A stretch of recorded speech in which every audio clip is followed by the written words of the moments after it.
Okay. Yeah.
Hey, Drop Top. Hey, Mask. Hey, Scarecrow Bar. How you guys doing tonight?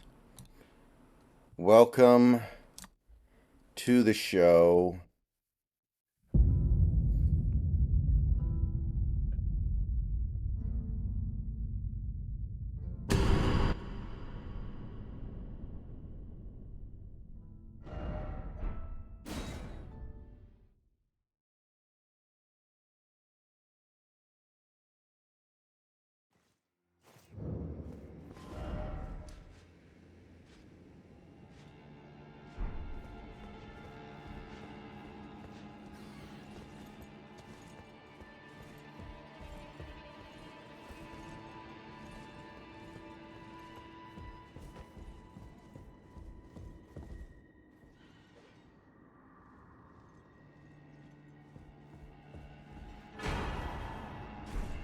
Hey?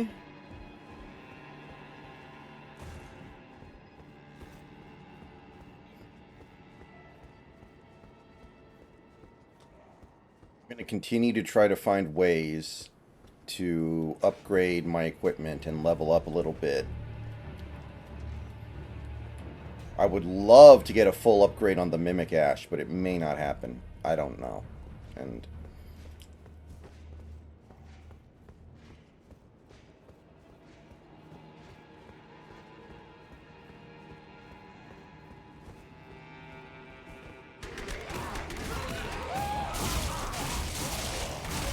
nice.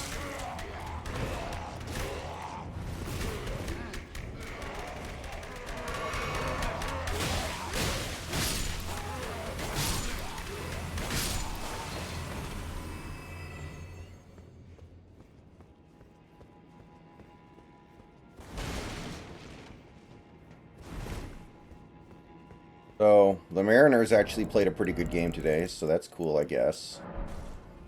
But it's going to take a lot of that for people to start having a good feeling about this season.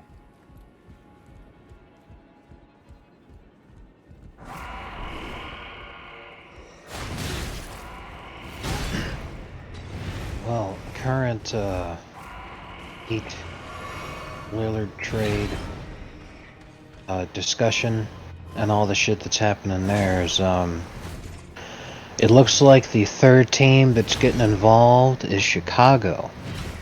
Yeah, that's interesting. What would they throw into the mix here?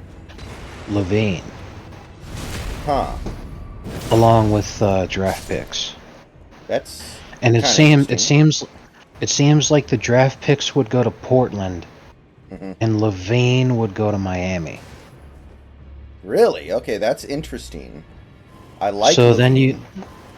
then you'd presumably have a starting lineup that would be Lillard, Levine, Butler, that new guy Bryant we signed, and Bam, with Kevin Love, Jay Rich, Caleb Martin. JJJ,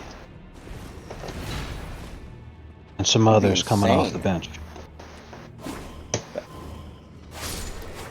That'd be kind of crazy. Also, whoever this guy is, we signed. Yeah, Robinson would be Bam's relief off the bench, I think. Yeah, I still wonder if Miami has to take back Nurkic to get Dame, though, because that's, like, not a very good contract. But Nurkic is capable of playing center in the NBA. He's not a complete... Well, right. Nurkic isn't totally useless. It's just that he doesn't play up to the terms of his deal. But he's not a useless player. Here's the thing, though. It looks like it's not about Portland doesn't feel like they're not getting enough. What's coming out in terms of leaks and shit, what in terms of the holdup, what people speculate is that Portland wants to wait, specifically so that it doesn't look like they just got raped in this deal. Mhm. They want to make it look like they made Pat Riley sweat. And they're hoping also that they could actually do that by delaying, because they know that the Heat want to get this done as soon as possible. And Pat kinda checked that move by continuing to make signings while this is being discussed. Yeah. So now it's like, okay, well then the Blazers are just holding on to this for no reason other than because they think that this makes it look like they got one over on Pat. Because the only way they'd actually be able to do that now is if they sent Lillard somewhere that he didn't want to go. And if that happened, he'd probably just Ben Simmons the whole fucking thing. Like this is the thing. This is what Ben Simmons has done to the league. The damage that he's done to the league is because he could just sit there and say, well, since Ben Simmons did it, I'm going to do it too. And just anytime you're not happy, you just sit. Yeah. Because if they can't force Ben Simmons to play, they can't force you to play. Yeah, I would assume that any team that trades for Dame would go to him and be like, look, if we trade for you, are you actually going to play for us? Do you want to be here? And if he says no, then they'd be like, okay, we're not going to trade for you. Right.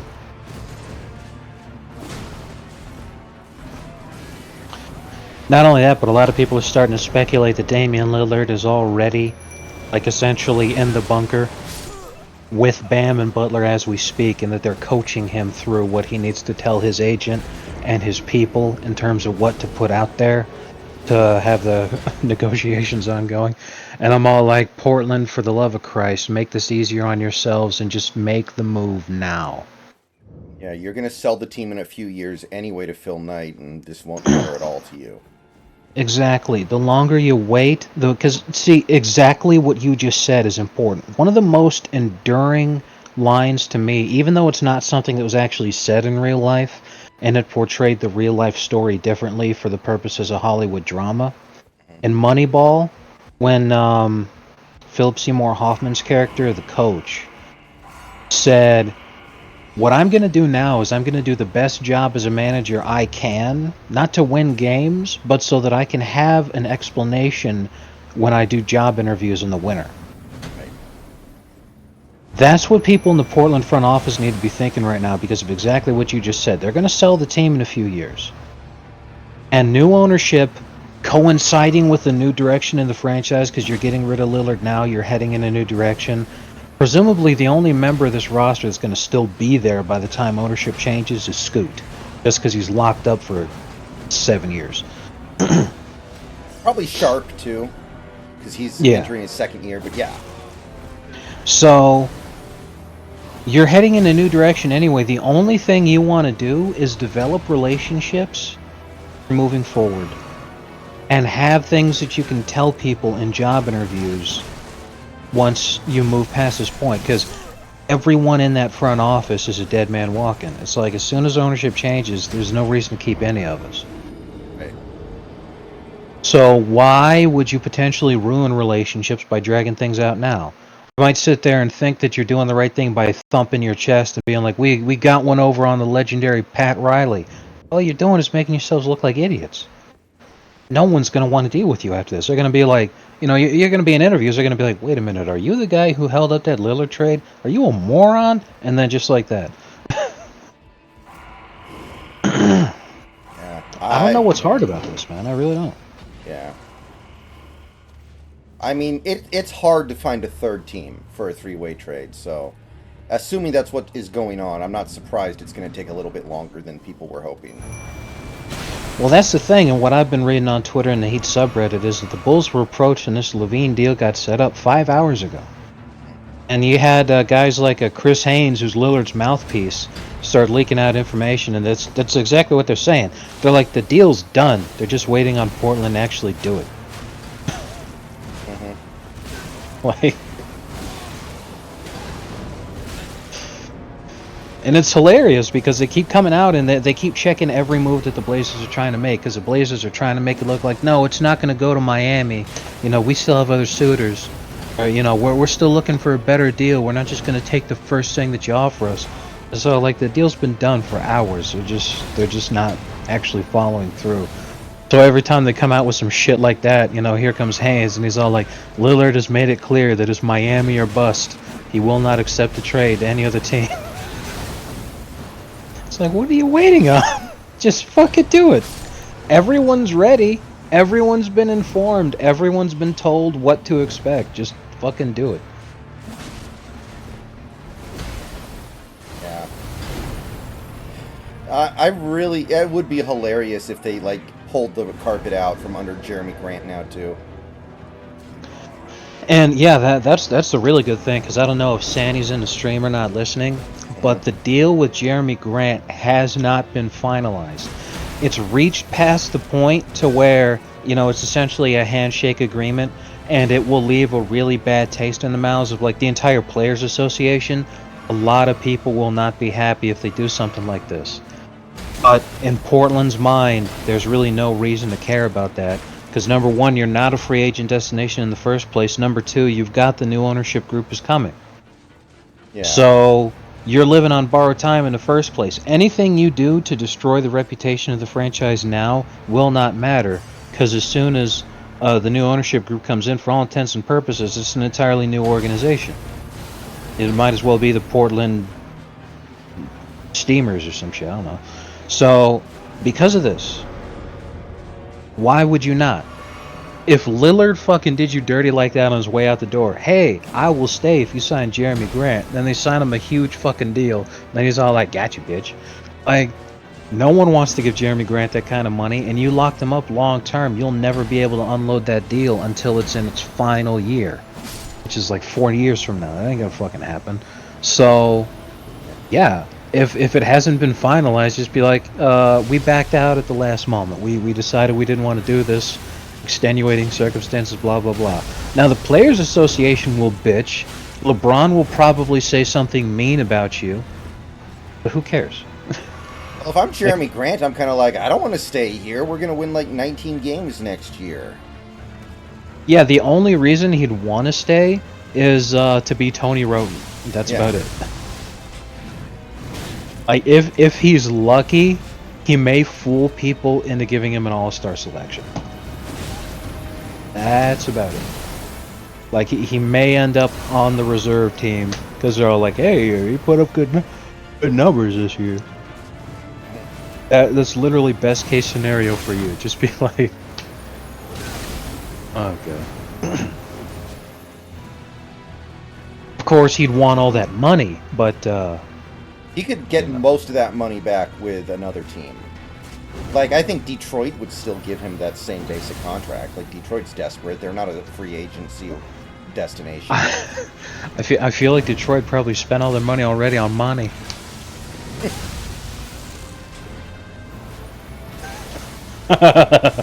Jesus Christ.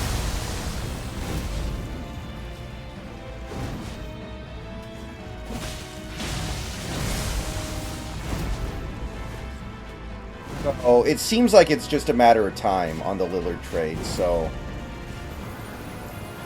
I guess there's like no preseason or training camp yet, so it's not like it matters that it's not happening immediately. Yeah, some people even said something like, hey, doesn't this deal need to be done before Summer League starts? Which is not the case. Andrew Wiggins famously played for Cleveland's Summer League team and then got traded to Minnesota. Remember when Harrison Barnes got traded in the middle of a game? Yeah, that was actually great. He hit a three, and while the ball was in the air, he got traded. So his coach let him know. So he just took his jersey off and then revealed he was on the other team the whole time. And then he hit a three for the other team.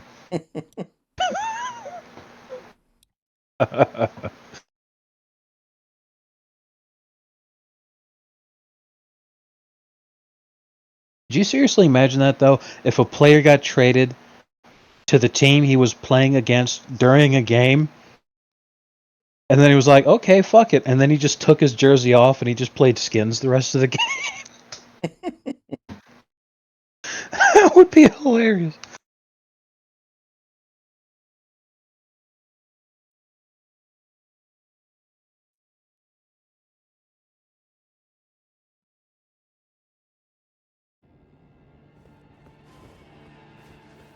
But yeah, Portland and I would say Washington are probably going to be the two worst teams in the league next year. So start your tanking engines.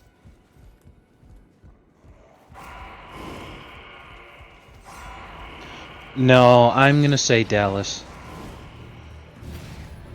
No, Dallas can never be that bad with Luca. Like they worst Well, they could be is like this 35. this is my prediction. First game of the season, Luka goes down Gordon Hayward style, and Kyrie gets so upset that he Ben Simmons the rest of the season because he's all like, "Fuck it," because he doesn't care. So then the Mavs just like implode. Next year's draft sucks too. This is kind of a bad year to tank, but I guess it is what it is.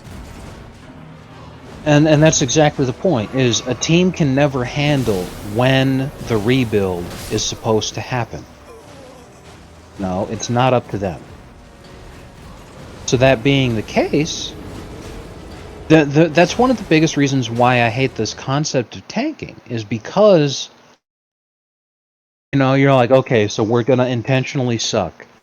No, it shouldn't be up to you whether or not your team's bad, man.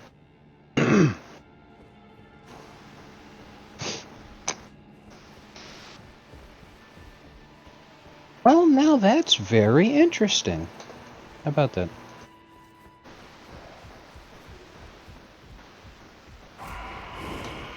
That is not at all what I expected to see today.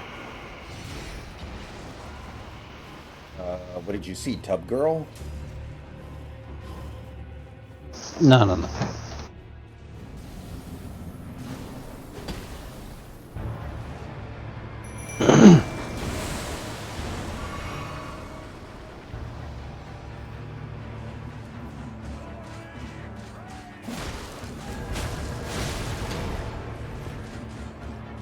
Anyway.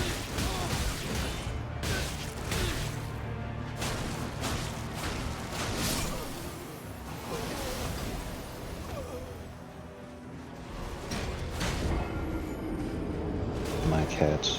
They're back. Okay.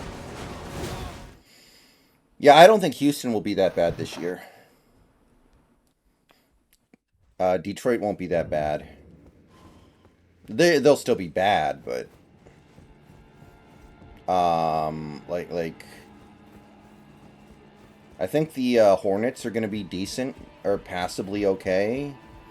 So yeah, Washington and Portland are probably the two worst teams this year.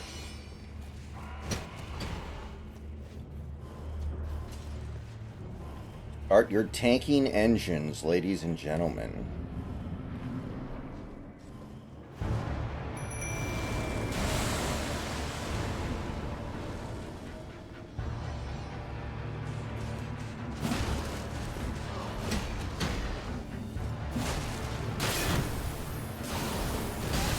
Mother humper.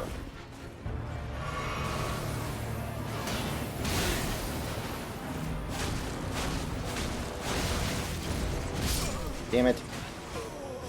I almost got away with that using the iframes. What if I didn't summon my Ash summon until after I killed the two doofuses? Like, maybe that's the play?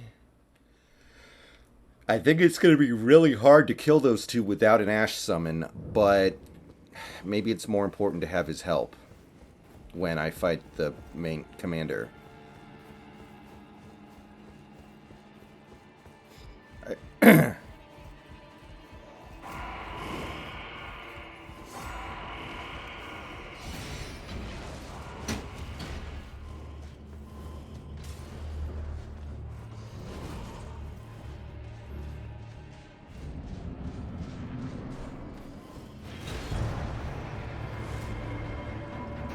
Okay, I haven't left yet because I was reading one last piece of shit before I left, and man, this is hilarious, dude. Fucking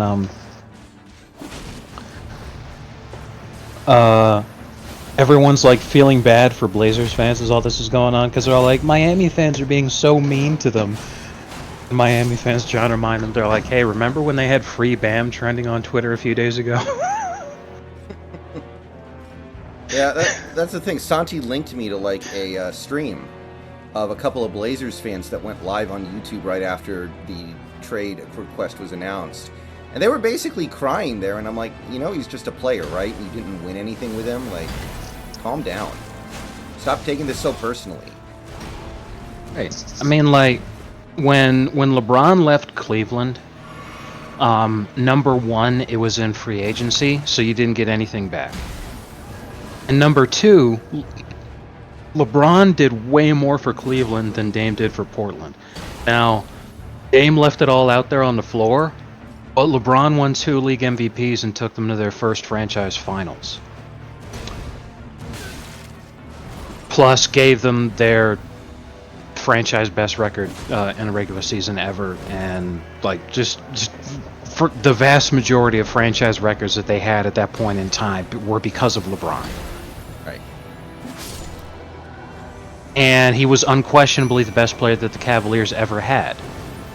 Now I've seen some like Blazers 3 seasons. Yeah. Right. Now, I've seen some Blazers fans try to sit here and say that Damian Lillard is the best player that the Blazers have ever had. And I'm all like, okay, number one, Bill Walton, who actually won rings with you. Number two, fucking Clyde Drexler, who took you to the finals the last time you went. Twice. Yeah, so like, Lillard took you to the Western Conference Finals, which is pretty big, but he never won an MVP. And you were never the best that your franchise has ever been with him. And he never made it to the finals. Yeah. You know? I think he's a pretty clear number 3. Yeah, like, I mean, at this point, it's pretty clear to me, based off of, you know, what they've actually done for the franchise, that Jimmy Butler is a better Heat player all time. You know, he's meant more to the franchise and done more for the franchise than Tim Hardaway or Glenn Rice. And it's not really saying, like, it's not fucking blasphemy to say that shit. He hasn't been here for that long. But it's all like, okay, the man nearly took us to 3 finals in 4 years. He's obviously going to get his jersey retired by the end of this. How is that? Like... But then imagine if somebody sat here and they were like, no, man, fucking Tim Hardaway was way more important. It's like, okay, Lillard's obviously your best player right now, and it sucks to lose him, but he's not leaving you in free agency. You're getting some back out of this. And it's not like he's the best player you've ever had who's just dumping you. You know? He gave you plenty of chances. He had the opportunity to just walk. He's been an unrestricted free agent before. He gave you a chance. Yeah, I think, yeah, and the only thing that sucks is that he should have requested the trade before the Blazers signed Jeremy Grant, because now they're kind of stuck with a guy who's they would never have any interest in having, were it not for them thinking they had Dame. But shit happens. Yeah, but to be fair, that happened after they drafted Scoot, which was like the signal to Lillard. You know, let's just sit here and say for a second that Lillard actually wanted to stay. They draft Scoot, they're drafting your replacement. So he's sitting there like, this is not a guy that I can play next to. This is a guy that plays behind me. You're drafting him because you're telling me that you don't think I'm going to stay. So if you're getting ready for me to leave, I might as well too. So then that's when he came in with the the old razzle dazzle. Yeah. I think what happened is that he really wanted the Blazers to sign Draymond, and when they didn't sign Draymond, he was like, "Well, okay, that's the straw that broke the camel's back." Yeah. Because he loves Draymond. And by the way, I completely support Portland not overpaying Draymond when he's 33 fucking years old. I think Yeah. that's And totally the right thing. right, and that was the thing, is that Lillard said his dream was to be, have him, Draymond, and Jeremy Grant on the team together. So they got Grant, but they didn't get Dre. So he's like, well, you don't get points for doing half the job. Yeah. Anyway, yeah, I'll go feed my cats now. They're looking at me like I'm Okay. mean. I'll be right back. Got you.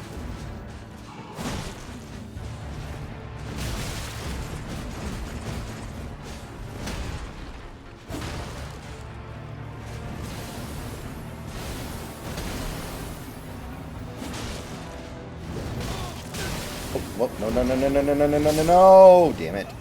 Fucking hate that move. So cheese. Yeah, JS. Unless you're using some sort of argument that is laced with this idea of quarterback being a way more important position than any other position, Wilson's not even a top 5 Seahawk all time. And honestly, he's top 10, but not by much. If you're going to say Wilson is the greatest Seahawk of all time, then you better also be prepared to argue that Matt Hasselbeck is the second best and Dave Craig is the third best, because the argument is completely positioned on this idea of like quarterbacks are the only thing that matter in the NFL. And I don't think anybody's going to be willing to argue that, so... Like, I think you could make a pretty good argument for Sean Alexander. Like, Sean Alexander won league MVP. And was the best player on a team that made the Super Bowl. Or at least second best.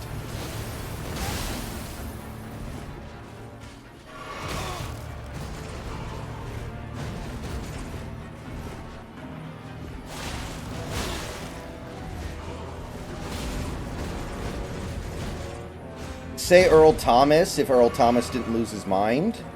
But in terms of just on-the-field stuff, I think Earl's probably a better all-time Seahawk than Russ.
God fucking damn it, that swipe pisses me off.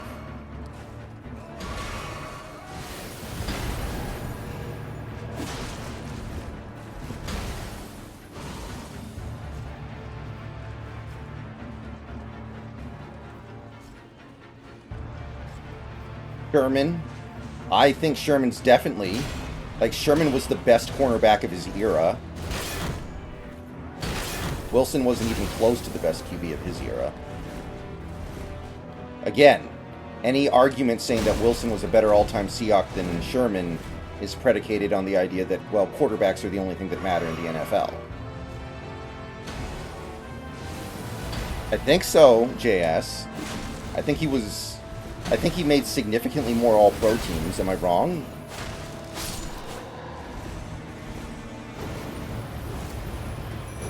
be wrong, but I think he made the All-Pro team way more.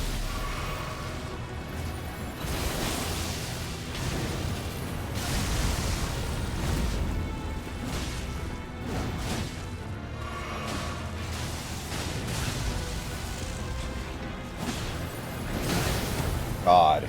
Fuck that move, dude. I'm a melee user. What am I supposed to do when he starts doing that, man? That's not fair.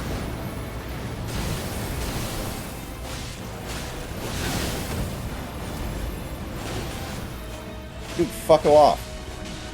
Oh, nice. He took bleed damage, but not that much. So that doesn't do me any fucking good.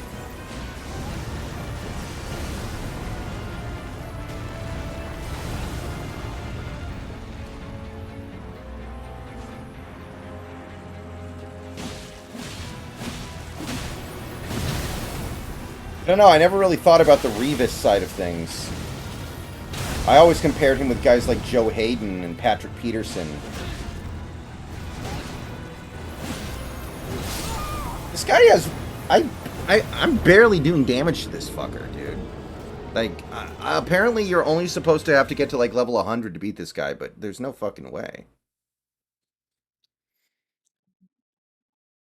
I want to upgrade my weapons, I think. I think that's gotta be... See you later, Russ.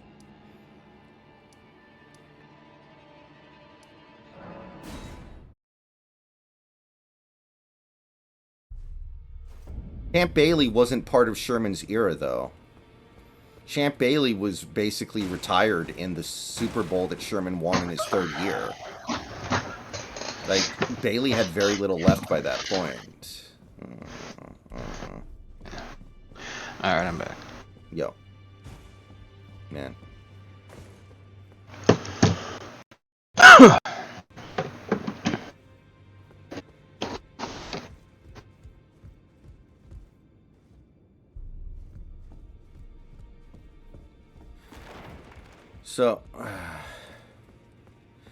So, what team signed Struce?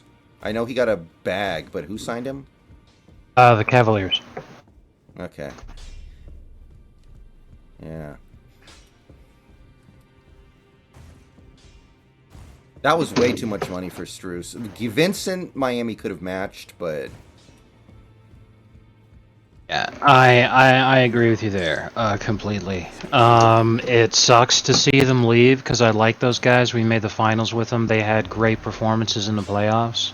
Mm-hmm. But, in pure Moneyball sense, you know, numbers-wise, like you said, we replace a lot of the guys that we lost by getting J-Rich back. Obviously, if we manage to get Lillard, he's a huge upgrade. Hero is definitely a great player, and you know, it would have been nice to be able to see what he could have developed into. However,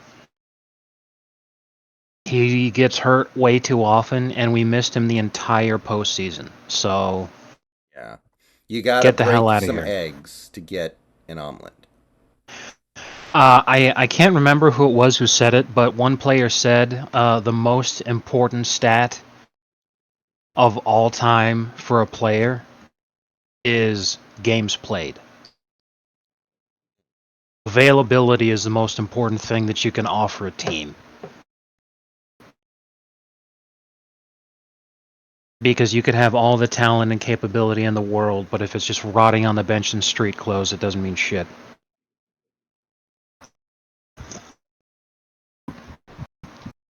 So, you know, it is what it is. And Pat immediately, you know, he made great moves. We're really missing right now is 3-point shooting. If we get Lillard, then that helps a ton. And we just need to focus on getting some more 3-point shooting from there. Obviously, if JJJ's development goes along the lines of training him to shoot the 3, would be fucking extraordinary. Mm-hmm. But yeah, we just need some shooting right now because we lost a lot of our shooting. Which is another reason why I'm really hoping that we manage to keep Duncan Robinson and Caleb Martin, because they really fucking did a great job shooting. They're definitely going to keep Caleb Martin. I think Duncan might go, but I can't imagine they let Caleb go. Like, Caleb looked like Kawhi Leonard in that fucking Boston series. I think he's kind of untouchable given his contract. And Yeah. I think Dame already said, I want to go to Miami to play with Caleb Martin, Bam, and Jimmy. Like, I'm not going there to replace them. Right. Yeah.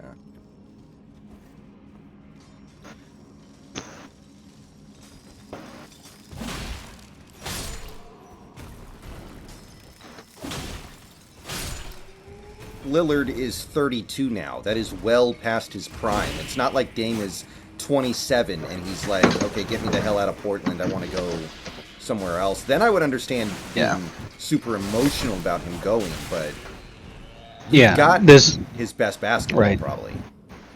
Yeah, this would be like if LeBron went to Miami in 2014, not 2010. Yeah. And, like, the Blazers have legitimately been one of the worst teams in the league over the last 2 seasons. So, like, what is it that you're going to miss about the Dame experience lately? Losing 65 to 70% of your games? Not that great.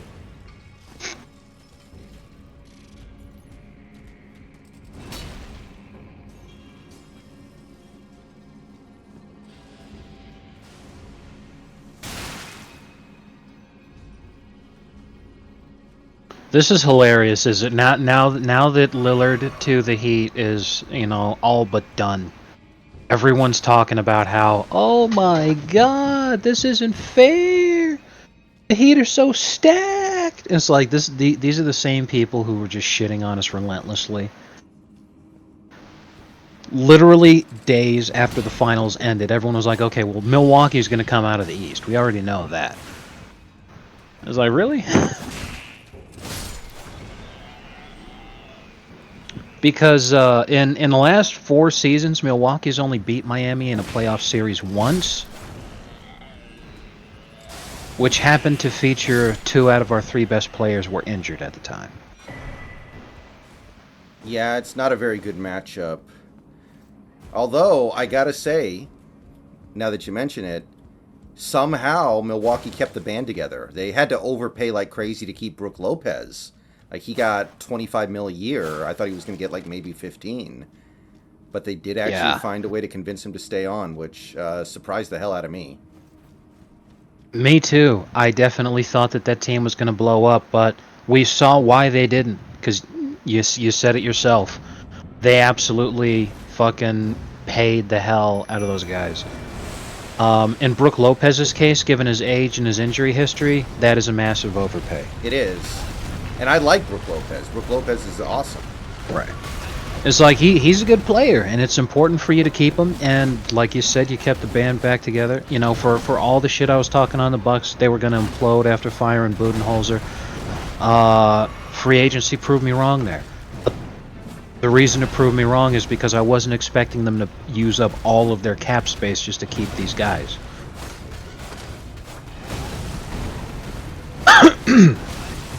Excuse me. So, I mean, considering you just had the best record in the league, running it back isn't the worst idea in the world. Yeah. But you should run it back with the same coach. Yes, that's exactly what I was about to say. When you have a brand new coach, and getting rid of Budenholzer, having a brand new coach, a new system, you don't know if these players are going to work out the same way again, and you probably should have saved a little bit to try to sign at least one guy, because when you look at some of the guys who've been signed, I mean, obviously, I'm not talking about crazy overpays like Jeremy Grant, but some guys signed for really small amounts. Yeah. Like Thomas Bryant, actually. Not that he's a great player, but there's a little something there. Right. It's all you could have got some much needed depth, because that is what this postseason proved more than anything else, is that depth is what wins basketball games right now. If you have a very deep team to where you're injury resistant, and you don't have to rely on the same guys to continuously perform at otherworldly levels in order to win games. And if at least the majority of those guys can shoot the three, that wins in the playoffs. That's what this season showed. The difference maker is just what your best player brings to the table. When you got somebody like Jokic, it's a done deal. When you got somebody like Giannis, yes, he's an amazing fucking player, and I will never not say that about him. But we're starting to see, and we saw it a lot this postseason when the Bucks lost, what his weaknesses are. And it's generally just his inability to shoot. He literally lost the series for Milwaukee at the free throw line. And you know, the weird thing is, like, you'd think that's something you could work on in the off season and it'd be really easy. But you so often don't see these guys do that. You know, Shaq's a great example, but a guy like Giannis should be able to learn how to shoot free throws better. I don't get it. Right. It's crazy to me. And especially because they're called free throws for a reason. It's considered to be free points. Yeah. If he had the ability to hit those free throws, that alone, the only aspect of his game that's changing, if he could do that, that alone would take the team to the next level. Because they've already won a championship. It's not like they need to do a ton in order to compete. However, they lost to Miami because he couldn't shoot free throws. There were a lot of other reasons also, but if he was able to hit his free throws, Game 5 wouldn't have even gone into overtime. But even if it had gone into overtime, if he hit his free throws there, they'd have won. You know, it's a very simple and easy thing to point to sit here and say, if you fix that one fucking thing, all of a sudden all this opens up. I was looking at some numbers a couple days ago. Shaq shot 29% on his free throws in the 06 finals. In game 1, I think he went 1 for 9, and then in game 2, he went 1 for 8. Wow. Like, goddamn.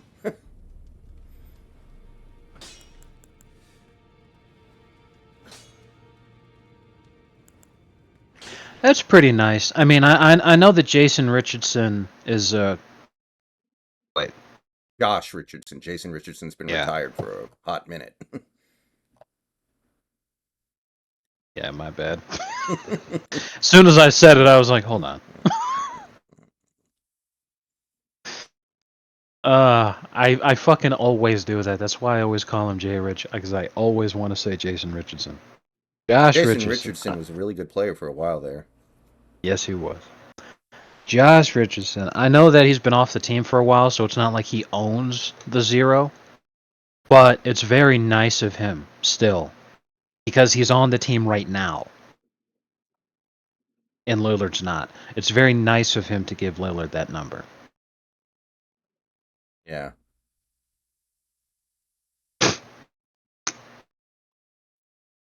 But, yeah, it's... I see Milwaukee still finishing as a top 4 seed in the East, but I don't see them, like, first of all, everyone's sitting there saying, yeah, we'll go back to the finals. No, that is not going to happen. The guy who cucked Steve Nash. There are a lot of people that cucked Steve Nash. Yes, including Steve Nash. Yeah, including Kyrie Irving, who went over to Steve Nash's house one time and was like, "Hey, can you show me the MVP trophies that should belong to Kobe?"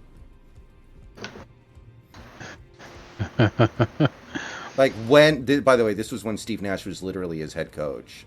Right, when he was head coach of the Nets and all that. Now, say whatever you want about Kyrie Irving, but that took some serious balls. Mm. It's amazing how high your power level can be when you don't care. Seriously.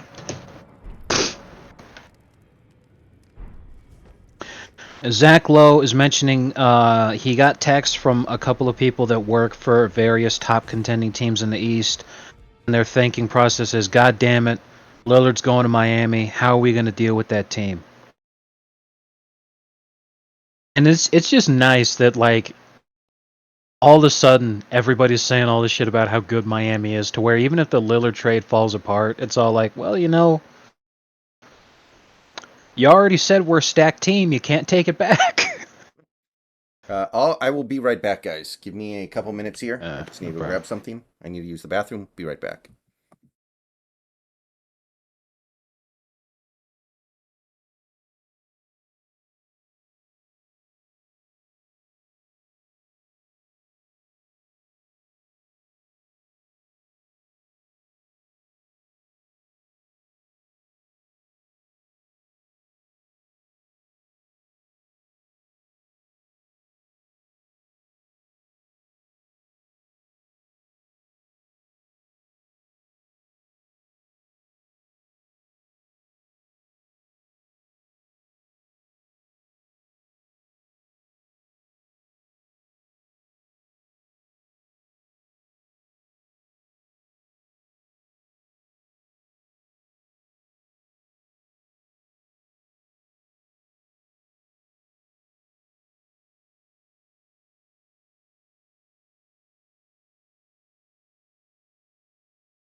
Okay, I am back. Welcome back, everybody.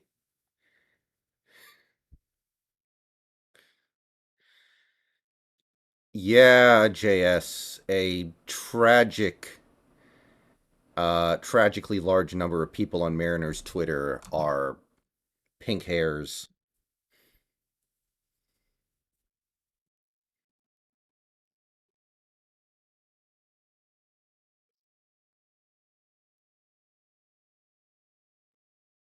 All right, guy. Other than the fact that the Jeremy Grant contract is now pretty awful, as a Blazers fan, I'd be pretty happy with this. Like you already drafted Dame's replacement, and honestly, given the fact that Scoot is projecting to be a very good defensive player, and Dame was always a pretty atrocious defensive player, I think there's a real possibility that Scoot ends up being a better player over the course of his career than Dame. I think that's in play very much. Yeah, and that's one of the things is that Lillard is an outstanding shooter.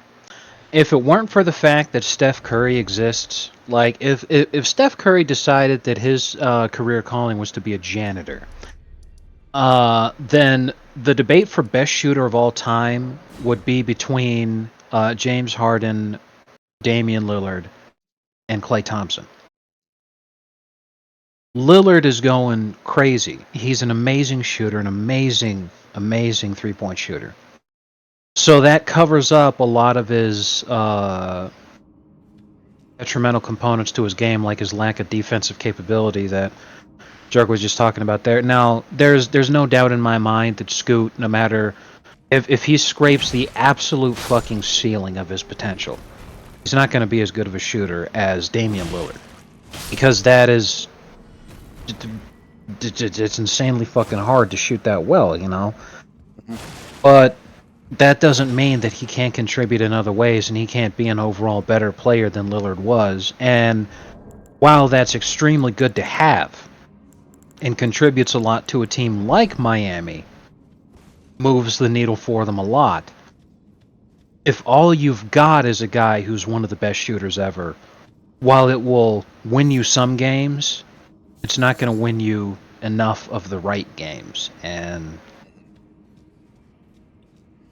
if Scoot develops in the right direction the way that he ought to, that could change. Yeah.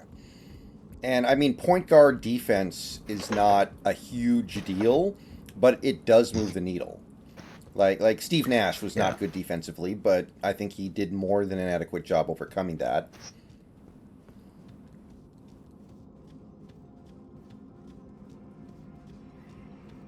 Yes. Sorry, I thought I saw a bug on my wall, but yeah, that's another reason why I didn't think Marcus Smart deserved Defensive Player of the Year, because no, but yeah, it's something that, like you said, it doesn't hold you back from being able to be a winning team, but obviously it's not a bad thing to have. Yeah.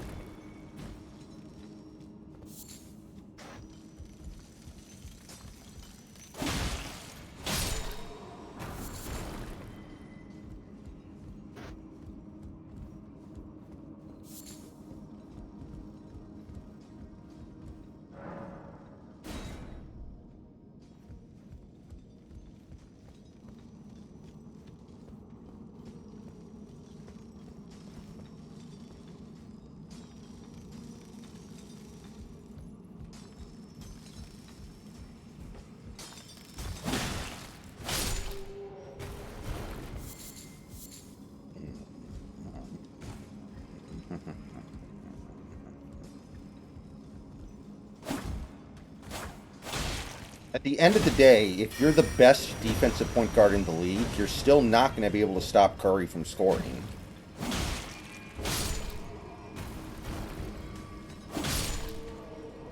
You're still not going to be able to stop, guys like Luka from going off.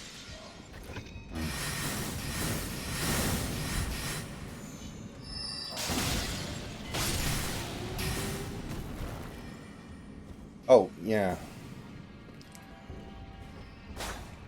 Well, here's the difference, though, Big Country. Gobert can't stop Jokic, but Gobert is still affecting pretty much every shot in the paint. Like every time a guard drives into the lane on a team on a defense that has Gobert on it, he's affecting them just by being on the court. Right, it's something you have to account for.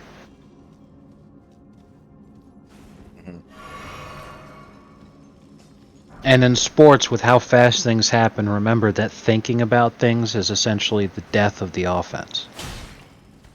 If you have to waste time trying to think about what you're going to do instead of just reacting naturally, it's going to slow you down enough to where you'll lose. That's when you end up calling a timeout when you don't have any timeouts left. Exactly.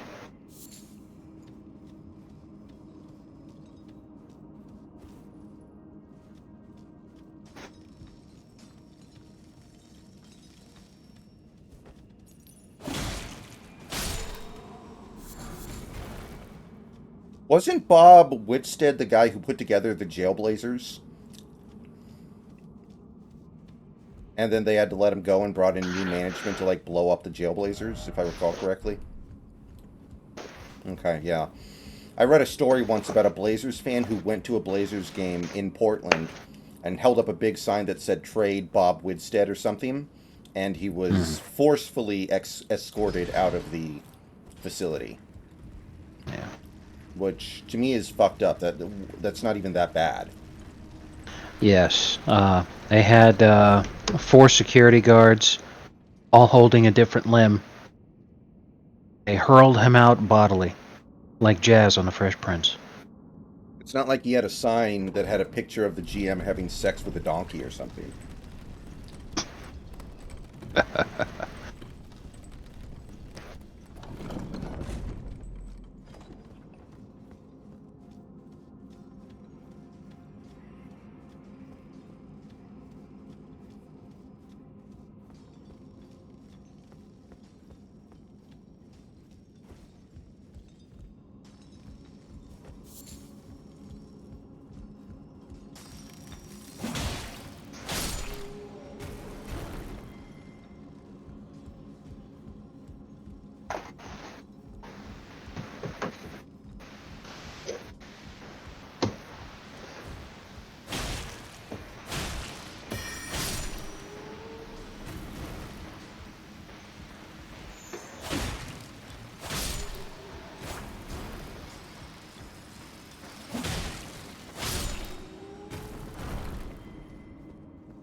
Yeah, I mean, Bob Whitstead succeeded in Portland, but at what cost?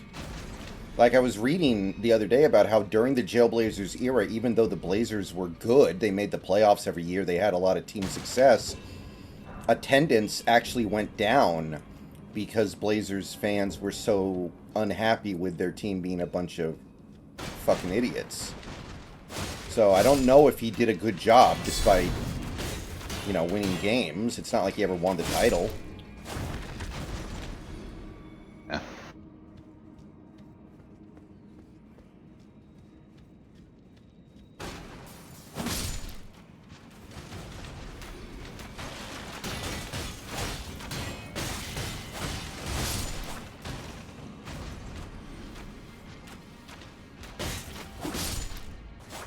My favorite part was when the Trailblazers drafted somebody whose last name was Outlaw. I'm laughing about something else, but that's pretty good. Um, I actually had one of my favorite 2K franchises that I ever did was in 2K19. I did a Hornets franchise, Hmm. and this is before they had LaMelo. So, in fact, I think it was the season that they were the worst team out there. So it was probably when they drafted him. But I ended up getting the first overall pick, and the top prospect was a Dirk-like guy who was just an unstoppable, offensively unstoppable 7-footer who could shoot from anywhere in the court. And his last name was Outlaw, so I ended up trying to form the scummiest dirtbag team that I could around him. It was pretty good. I mean, do players in 2K ever, like, get caught with weed or commit armed robbery or anything like that? No. Okay, yeah. Anyway, what I was laughing over is his excellent post on Twitter. It's called France versus Russia, and it's a picture of what Paris looks like right now compared to a picture of what Moscow looks like right now. And the comment says, a week ago everybody thought Russia was going to be having the Civil War.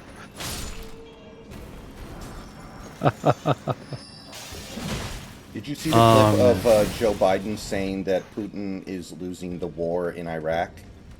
Yeah. That was pretty It good. reminded me of when W said the same thing. I accidentally said Iraq instead of Ukraine. And it's all like, look at all these old senile fucks. I can't even remember what decade it is.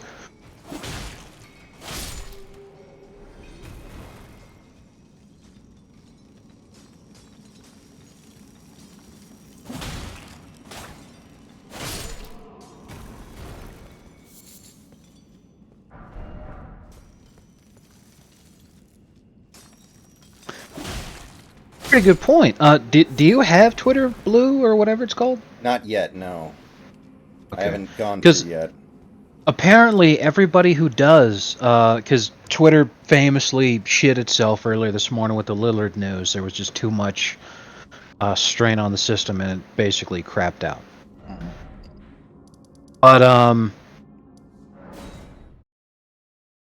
yeah, that wasn't the case for people who had Twitter Blue. They didn't see any interruption in their services.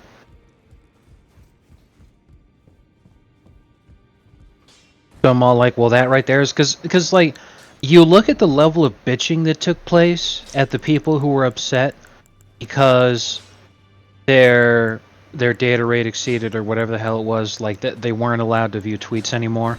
And even Babylon B came out with an article that said, let me see here. Tweet view limit forces man to interact with real life. Yeah. And then when you see the level, like straight up withdrawals that these people have, it's all like you're literally addicted. Yeah. I mean, So you know, granted, this just morning was a bad time for it to go down because of the Dame stuff. yeah. Along with a lot of other things that are going on, because it's not like the Twitter crashed worldwide just because of the Damian Lillard trade. Um, there's a lot of things going on in the world right now. But it goes to show perfectly Elon's whole concept, you know, his whole business model. He's like, well, you know, if you paid to use Twitter, $8 a month, not only do you not have the data limit, you know, your services wouldn't be interrupted here like it wasn't for these people, but with additional money, we could upgrade our servers even further. So like people keep like it's hilarious listening to these people talking about how like Twitter as a business is failing, and I'm all like I don't think that's the case at all. Look how many people use it. Exactly. I'm sitting there like, what you're seeing is a bunch of people who are pissed off that they have to pay for something they've been getting for free for so long.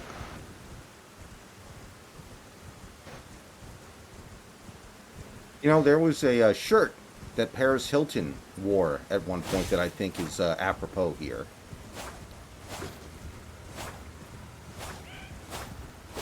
Which was She wore a T-shirt that said "Stop being poor" on it. based.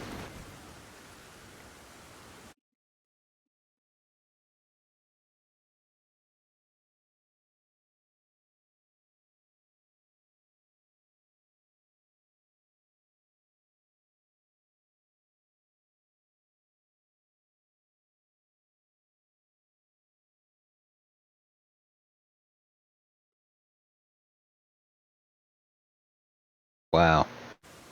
Over in New York City, there are anti-theft devices on ice cream. Only the good stuff, though, right? Haagen-Dazs. Like Ben and Jerry's can get stolen for all I fucking care. Ben and Jerry's can go to hell. Seriously.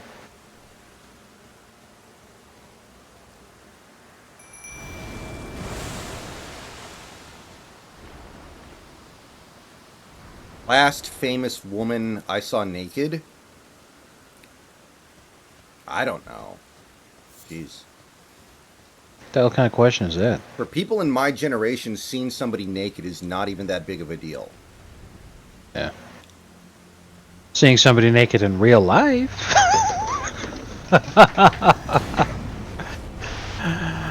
And I say that because of the extraordinary amounts of sexlessness among millennials and Gen Z. And those numbers continue to only grow, so I think it's going to be the same with whatever generations after Z.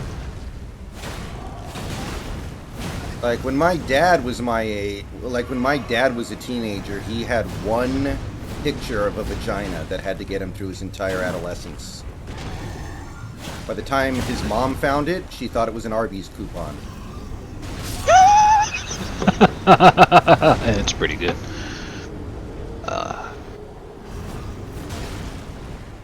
You know, while I know who she is, I've never seen Riley Reid porn videos. I've seen her rap song, but I've never seen a Riley Reid porn video.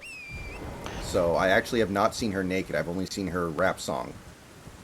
I think you probably have, you just don't know it, and the only reason I say that is because the shit's so ubiquitous. It's hard to escape from. You know. Yeah.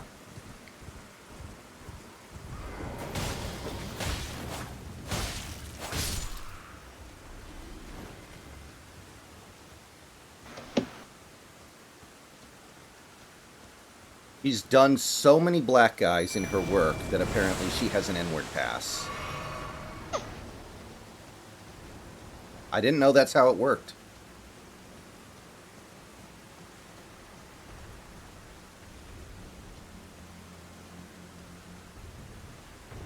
That is hilarious. I'm looking at Stone Toss's Twitter right now, and he responded to this one person who like limited their who can view their tweets because they got fucking dogpiled like this shit. There's some crazy broad who said all Pokemon are genderless, you idiot. They are always called it, thing, or just that. You failed in life even before you tried to use a Stone Toss comic as an argument. Take a seat. And Stone Toss responded by posting Nidoking and Nidoqueen. Well, every Pokemon has a gender except for, like, Ditto and Unknown. Yes. Like, that's how you breed them. I remember in Gold and Silver, Right. you would fucking breed them because they had genders. Yes, it's a very limited number of Pokemon that are genderless. And this is something that's been around since like Gold and Silver. Yeah. And Pokemon having gender has been around since literally Generation 1 because you had Nidoqueen and Nidoking. Yeah. Their base forms is Nidoran is just the name of the thing, and then the symbol for it's either male or female. Right. The dumbest shit.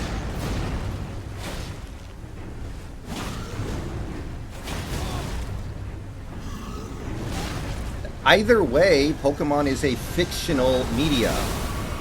So, either way, there's nothing of value to be gleaned from trying to use Pokemon as an argument.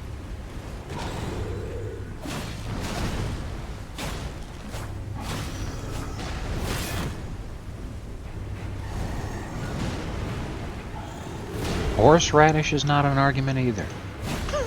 I don't like them putting chemicals in the water that turn the frickin' mudkips gay. Uh-oh. That would have been great if they had a Pokemon episode that had like an Alex Jones XP, had a obscure radio station talking about how they were putting chemicals in the water that turned mudkips gay. Great.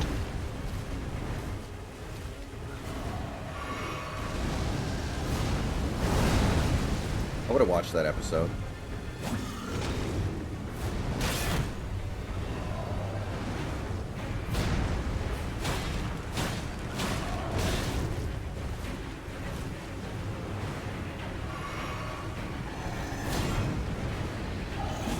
Die? Why, my dear, that's the last thing I'll do.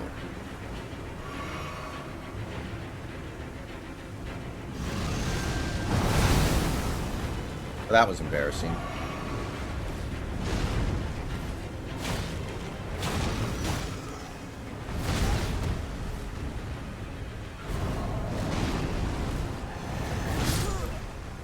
Is it possible to learn this power?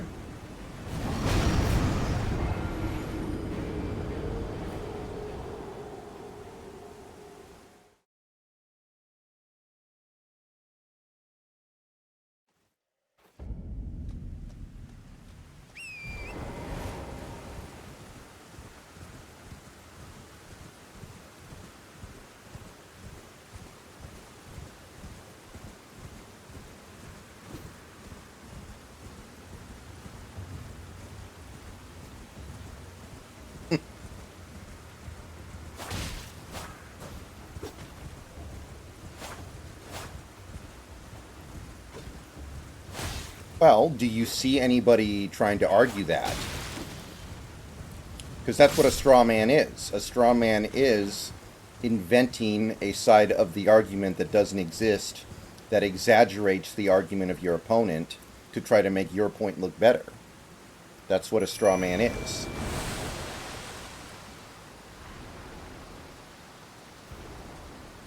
It's like if somebody says they think that a movie sucked, and then they're like, well, no movie, and then they go, well, no movie is perfect, so your complaints are stupid. It's like, okay, I never said I needed the movie to be perfect. I just needed the movie to be good, and it sucked. So, that's what you have to ask yourself if you're considering that. Or, oh, fudge. Mimic, get up! Jesus Christ. Tamed my monster.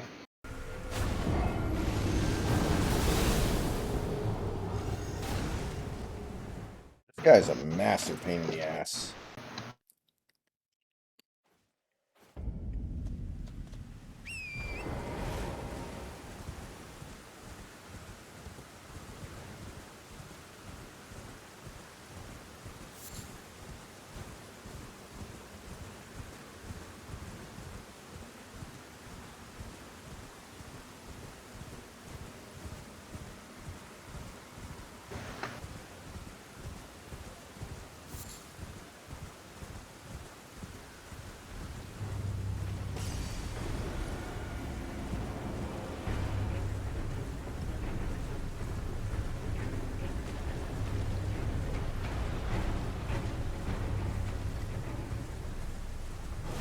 Can I get around here? Yes. Oh, Snacks, have you seen the trailer for the Futurama reboot yet? Oh God, no. Apparently it sucks. I haven't watched it all the way through yet, but it's not good. I'll search for it right now.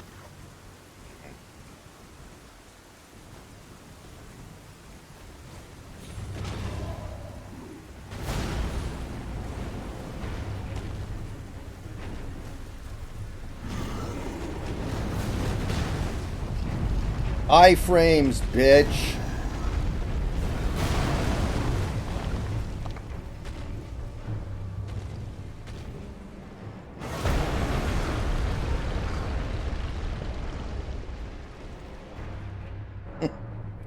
I think I remember that, Austin.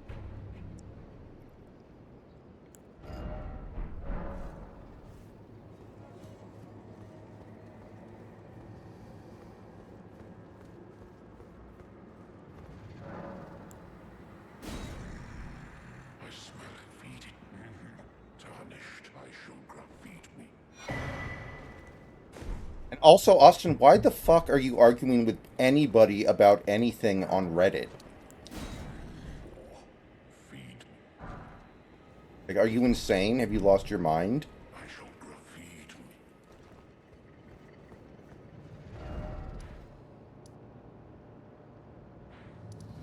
Either way, unless you're just shitposting, what are you doing?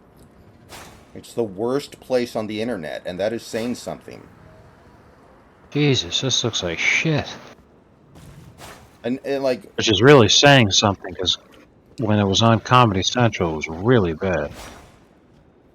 yeah, it makes references to like crypto and COVID, and those references are already kind of stale. They're going to be really stale by the time it comes out. Yeah. Not good. Yeah, I definitely think Reddit is worse than Twitter.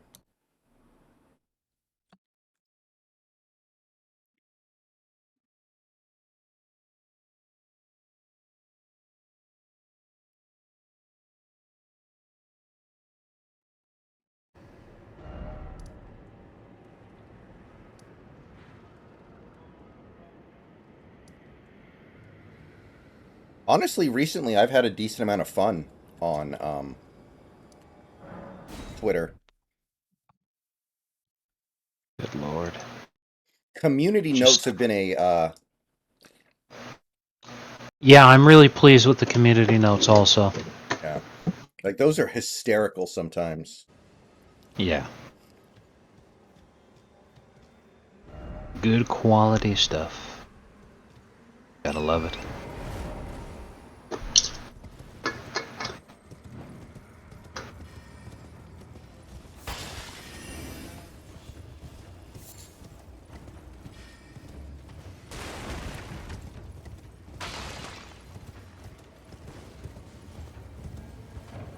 Remember back when Trump was campaigning in 2016 and he said, like, I wouldn't go to France. You know why I wouldn't want to go to France? Because France is no longer France. Yeah. What do you know? He was ahead. He knew. Yeah, exactly. I remember when, he said that he called Haiti a shithole, Hmm. or at least the news came out that he called Haiti a shithole. So then Hmm. Conan O'Brien tried to prove him wrong by going to like the most exclusive hotel in all of Haiti, and then just took a picture of him like relaxing at the finest resort in the entire country. Hmm. And it's like, yeah, that totally proves all this shit wrong. That this place is a dump for like 99% of the people that live there. Yeah.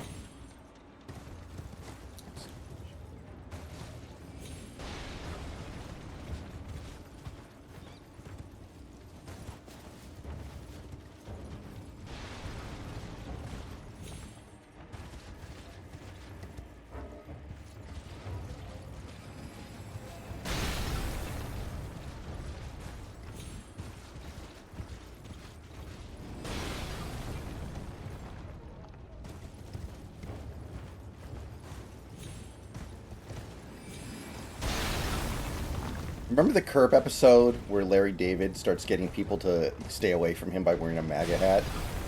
That was great. Like he's talking to the guy in the restaurant about some upcoming show they're doing, and they're talking about some foreign country, and he's like, I forget, is that one of the shithole countries? And then the guy just leaves.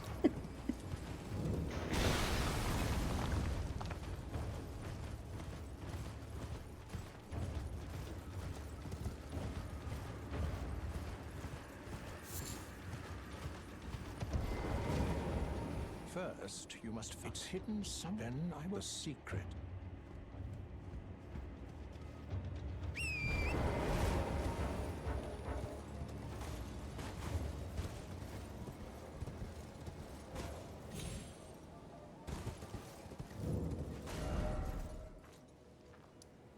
Wait a minute, maybe I need to follow this road.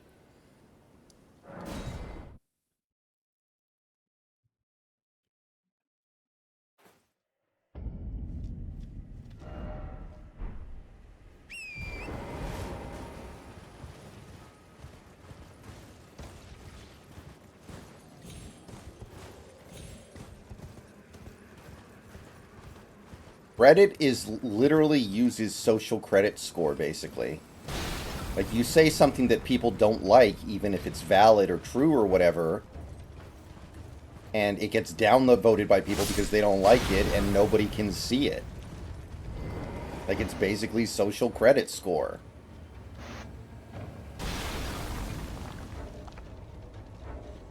I got bought by China. Bing chilling.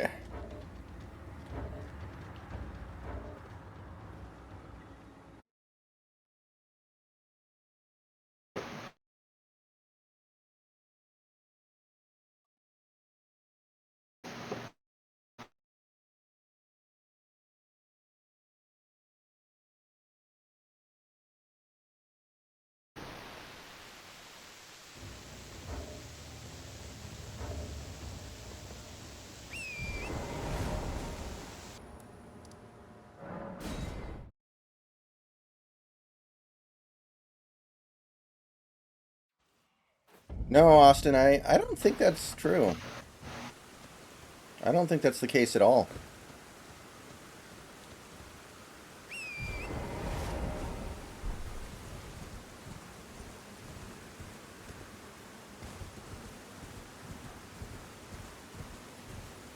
Most of the people that I knew in that area were like very unhappy when Trump launched all those, what were they, Tomahawk missiles at, where was it? God, I can't remember the fucking country now. This is really Syria. bad. Thank you, Syria. Like, most of them were like really, really concerned. Yeah, his supporters were concerned. And it was because the people who were fucking stoked were all the people who supported Hillary. Yeah. It was like all the wrong people came out saying that this was good. That's like, okay, I'm kind of worried. This is great. White boy summer follows after Arab Spring. How do you think white boys obtained summer? Through jihad. Another W for the white race. Exactly.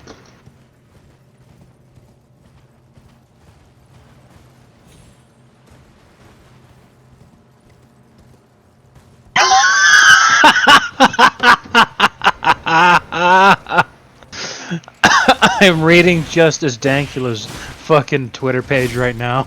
This is incredible. Oh, did people? Oh, did he fuck with more people? Yes, somebody who bought it, fucking sent him a DM and a friend request because I guess you have to send a friend request to be or a follow request at least to send someone a DM. I think I don't really use Twitter too much. And the guy said, "Hey, please do us all a favor and sit in your garage with the car on." So Hank accepts the request so that he can respond. He says, "I have a Tesla." Holy shit!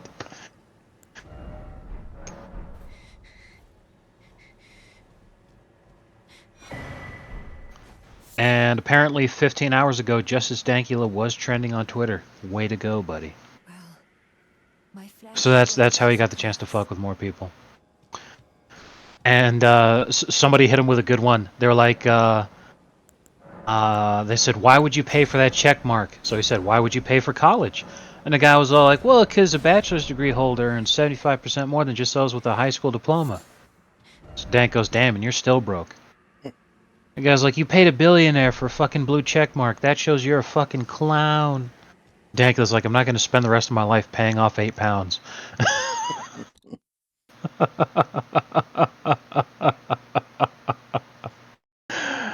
Oh god, that is good. That's good stuff.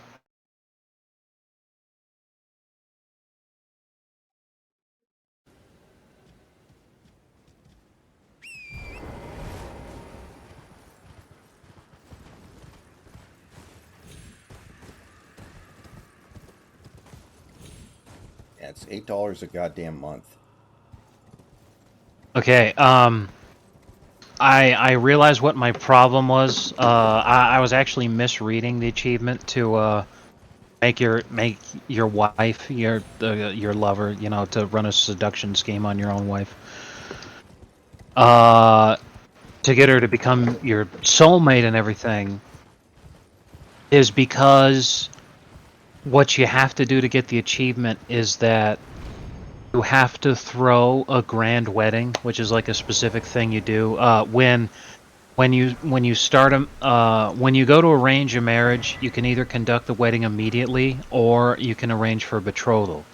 And if you arrange for a betrothal, there's like an option that you can check that lets you hold a grand wedding. So the achievement is to throw a grand wedding and then have the participants become soulmates on the same day as their wedding. Which works if they became soulmates before the wedding started. Which is why you do the betrothal to do that whole thing. And that's one of the rarest achievements out there because that's a lot of effort to go through to actually do that. So that made more sense why people haven't done it.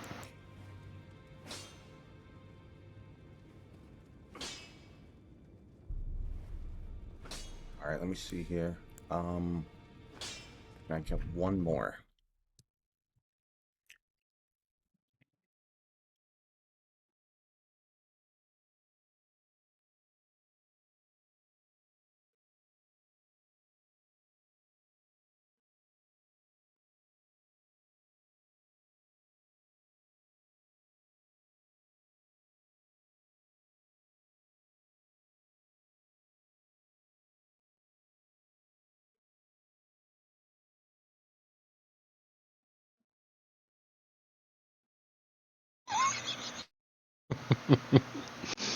Eggless omelet.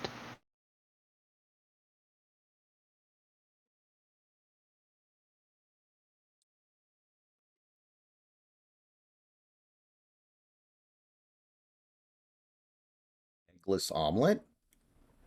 Yes. I'll have to take your word for it. No, that's like premier pretentiousness is to ask for an eggless omelet.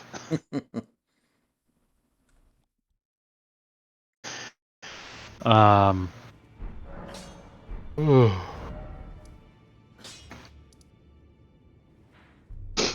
See, what's really funny is when people talk about fucking egg whites and shit, because people think that the egg whites are healthy because it doesn't have fat in it. It's essentially low-fat egg. But the thing is that the yolk it not only has the fat, because first of all, it's people misunderstanding, thinking that fat is bad for you. Fat is good for you. Not only does the yolk have all the fat, it also has like all the protein and all the nutrients in general. The egg white is nutritionally sparse. The idea that it's healthier is it's like, well, yeah, you know, it'd be even healthier it'd be if you just drank water instead. Like, you got rid of everything that made it an egg. Like, why would you do that?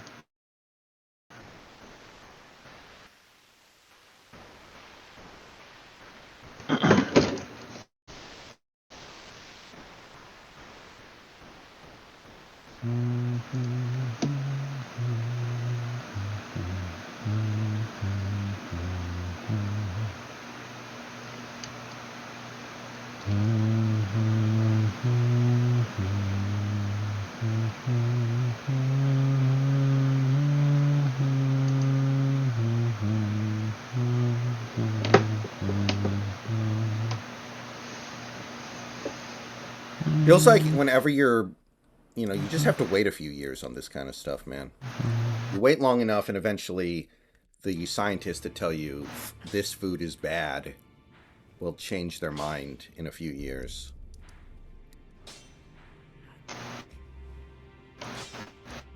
Yeah, seriously.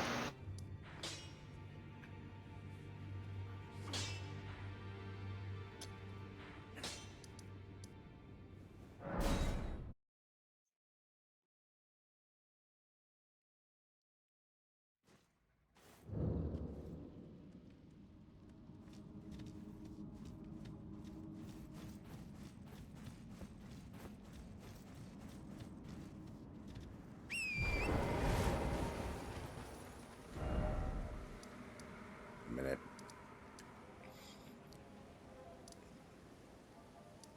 It's better if I'm here.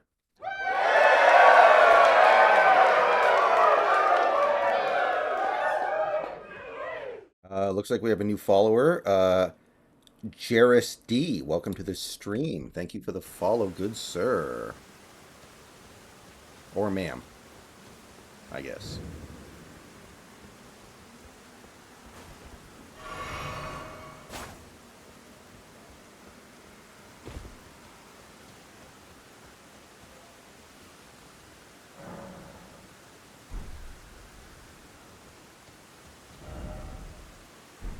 Appa. I don't listen to. You shouldn't know who they are.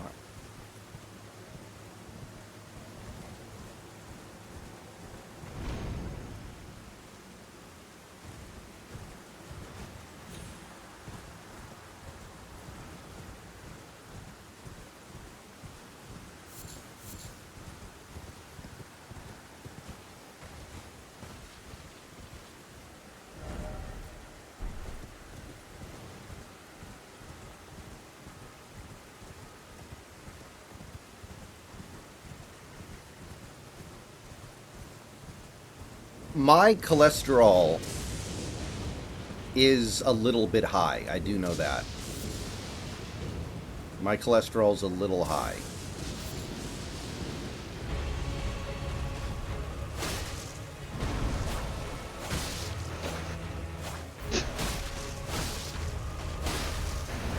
And my diet is not great. It's not hard to figure out why my cholesterol's not so good. So, you know.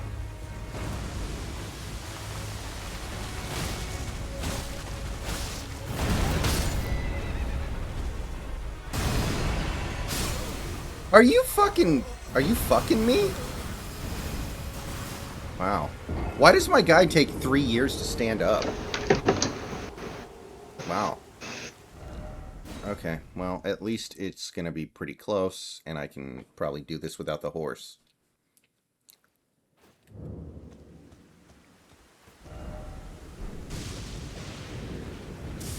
So, trans fats, which is a lot of the really shitty preservatives that are made out of crazy shit like partially hydrogenated vegetable oil. It's in a lot of the junkiest of junk food. You know, like the stuff that uses fake dairy, um, store-bought cookies, crackers, and cakes, stuff like that. Stuff that Those are really Jermaine really O'Neal bad. wanted to eat. Yes, those are really really bad for you. Um, to lower your cholesterol, uh, just in terms of changing your diet, what would really help would be to eat a lot more fish and to drink whole milk, because of the whole milk is what actually has the really good nutrients and everything for you.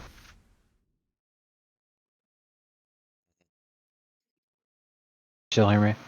Yeah, I can hear you.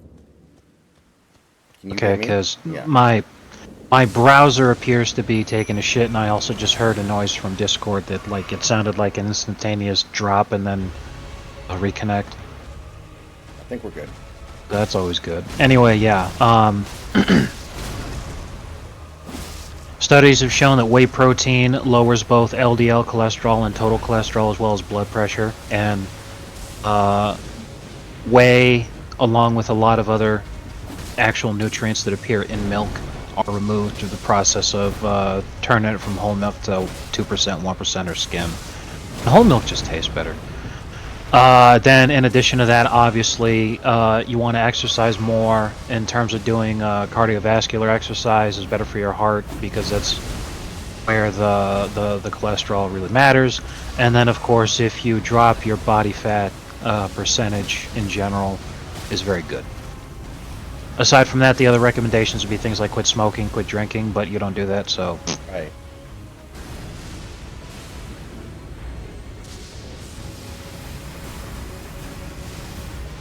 So yeah, eat more fish, drink more milk, and more cardio exercise. Surprised about the milk thing. Like, fish is kind of a no-brainer. But milk, that one throws me for a little bit of a loop.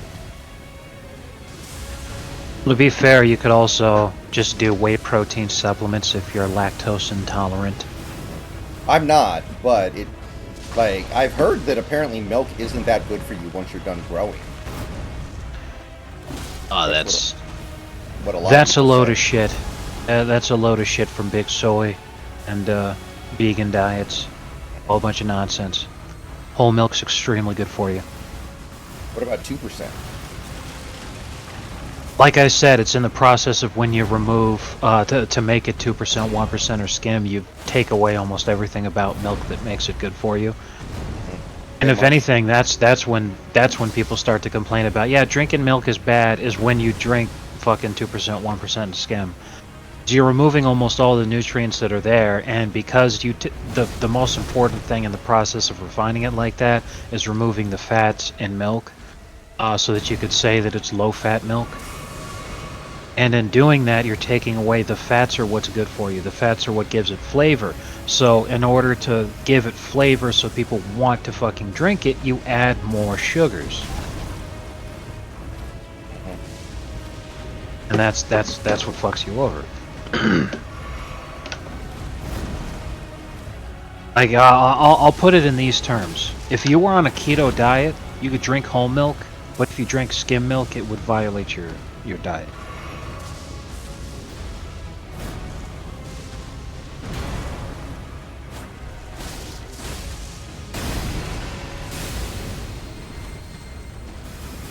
No! You fucker! I hit the run button and it wouldn't fucking run. You cocksucker.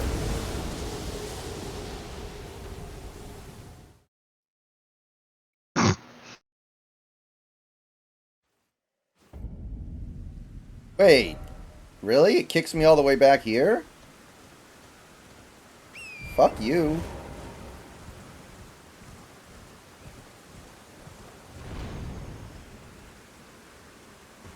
Whatever, I can definitely do this.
It wasn't big.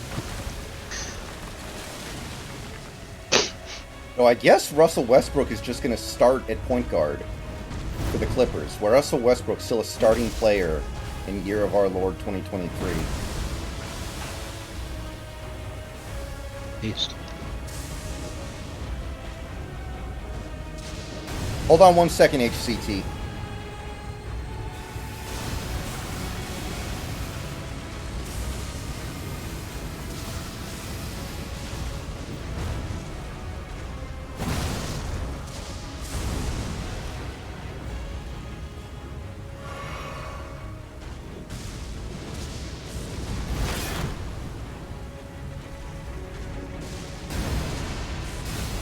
God damn it, I hate this move.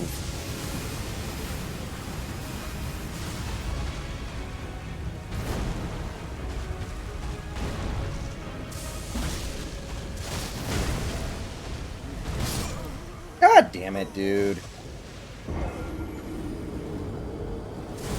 What is the premise of this game? Well, it's a FromSoft game, so the premise is actually very thin and simple because these games don't really have stories. They have lore. That's the way I've always put it, and I think it's a pretty accurate way of putting it.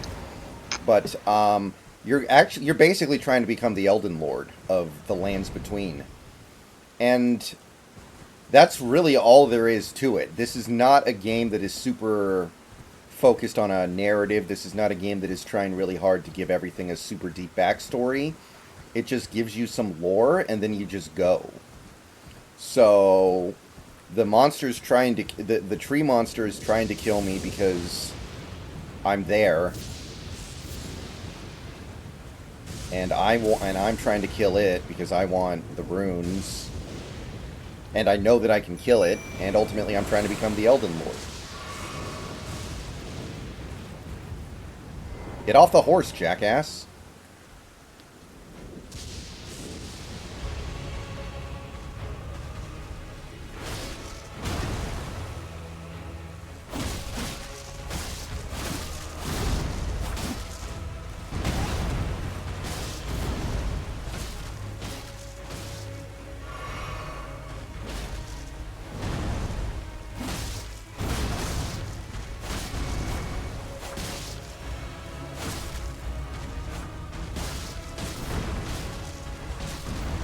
It's like the important thing to keep in mind with any FromSoft game. They're going to be very light on story. They're just going to kind of throw you into a world that's screwed up, and you got to battle your way through it. And that's really all there is to it. Dude, I only used like 2 potions. God damn. Why do conservatives believe you can't be conservative without being religious? I think that they believe that there is some need for you to feel like that there is a reason to be a good person beyond just you getting something material out of it. If I had to guess, I don't know. That's my best guess.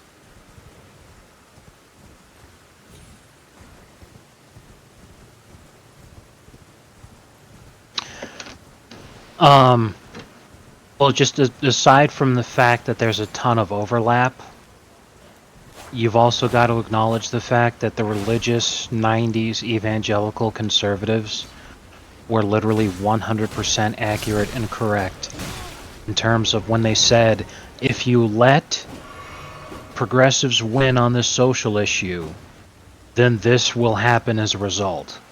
Everything they said would happen has happened.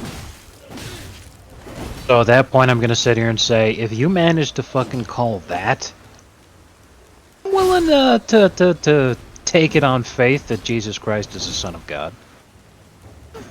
Mm-hmm. Because it's easier for me to believe that than it is for me to believe the fucking shit that's already happened. You know? And I think a belief in an afterlife is, it's so you don't, I think they would say that a part of the problem with modern society is that people fear death too much, which they wouldn't if they believed in an afterlife. Yes, there's a very nihilistic attitude among a lot of people in the world today, and you see it as having a big impact on the extremely destructive behaviors that people have. And they look at life as being a complete waste of time, as being an accident, as being completely devoid of meaning. Then you get the results that we've seen. You know, it's not Thank you that for the gifted sub. Thank you for the gifted sub to HCT online class. Appreciate it, man. Okay, go ahead. it's not necessarily that you need to have a belief in God in order to have a sense of morality, so much as when you take away higher meaning from the concept of existence, you leave a void inside of people that tends to create the kinds of behaviors that we see nowadays, that no one can argue is heading in a bad direction for society. So even if you're not religious, you've got to look at what a religious society looks like and what modern society looks like, to see that there's one that is easily preferable, and it's the one that isn't all about diddling kids.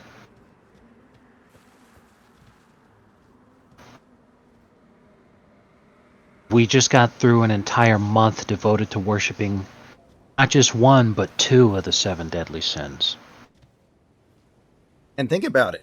For the non quote unquote religious in America, there's been two religions that have still kind of taken over their lives, and Snacks can tell you all about that.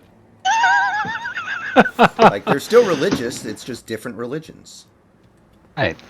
This is something that I proselytize about now and then, but like as you get older, you really start to see it, not just in society, but also in yourself. That part of the human condition is that your heart yearns for a deeper meaning. Not only that, but also that there's like an innate part of you that needs to worship something. And if it doesn't end up being God, then it ends up being something else that you really ought not to be. Like Marvel When movies.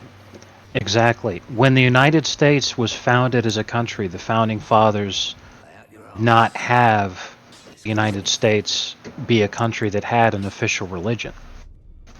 They wanted people to have a freedom of religion to be able to practice whatever faith they believed in. Ironically, here we are almost 300 years later, and the United States does have not just one official religion, but two: sodomy and black people. Like, this country fucking worships just as much as any theocracy, but it worships the wrong things. It's a tremendous contributing factor to how fucked up things are right now.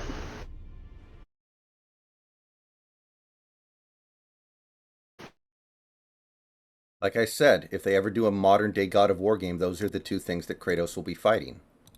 Yes. All right, guys, I'm going to take another short break. I'll be back in a few minutes. Just be right back. I got to move my Oh, laundry along. hey, I'll be back also.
Okay, we are back. Welcome back, everybody. I'm back also. Oh, that isn't Steam. It's Sneed. Sneed from the Seed and Feed. Sneed's Feed and Seed. Despite the fact that it used to belong to Chuck. Ladies and gentlemen, we got him.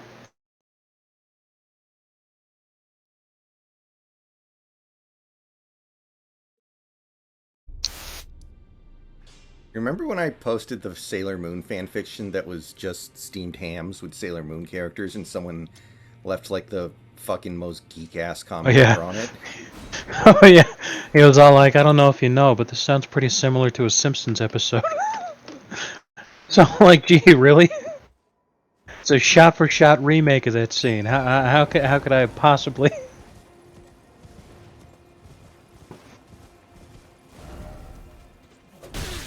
Shit, I didn't know you were an enemy. Thought you were peaceful. You dick. You dick.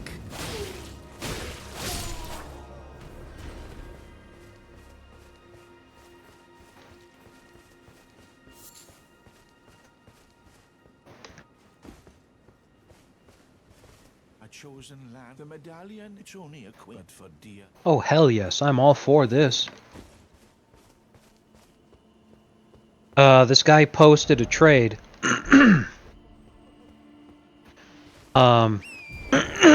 Sorry.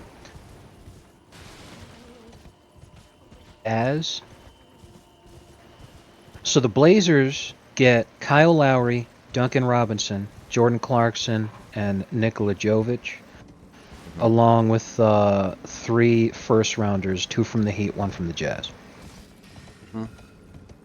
The Heat get Damian Lillard and Kelly Olynyk.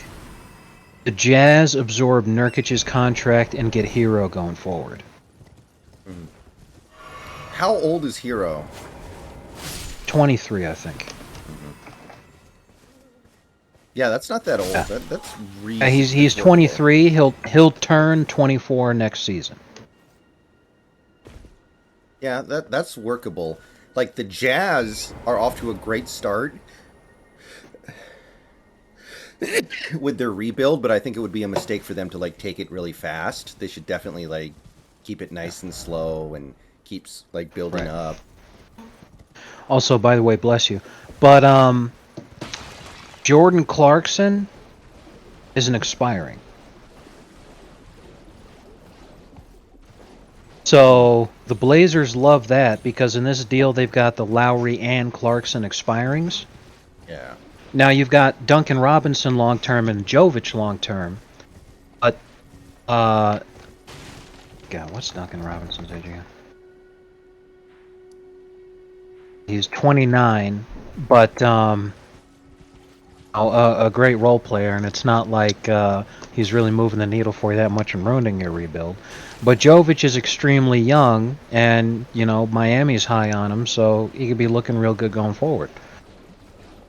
The Heat get a stretch big who's played for him before that they can appreciate. Plus, he's an expiring too, which frees up some cap space for the following offseason. And somebody needs to absorb Nurkic's contract, and I'm much happier with the Jazz doing that than I'm happier with the third team in general doing that than Miami. Right.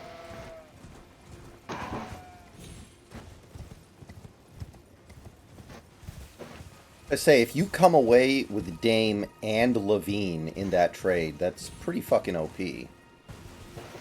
Yeah, no, I definitely agree with you there. I think that's the best you could do. That's another reason why I think this whole thing's getting held up, is that well, this is going to make Pat Riley look like the GM of the decade yet again. So we've got to hold on and make it look like it took more work for him to get this. God. Here's an idea for a Miami Heat trade. Dwayne Wade gives up his son's penis, and he acquires a. Oh Christ! He literally sacrificed his child's genitals so that he could get a sports media job. Sorry.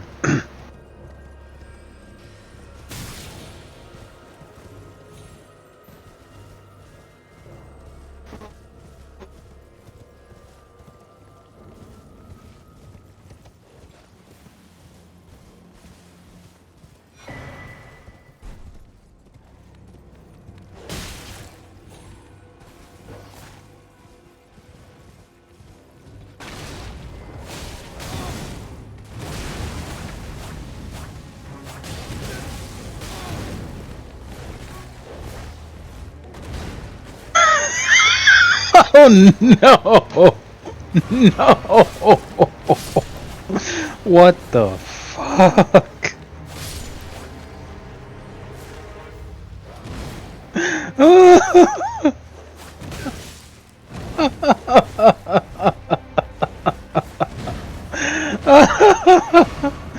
Oh my god!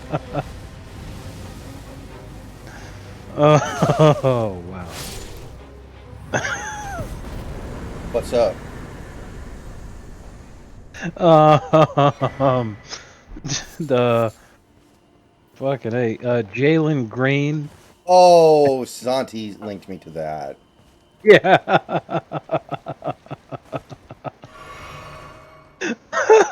So,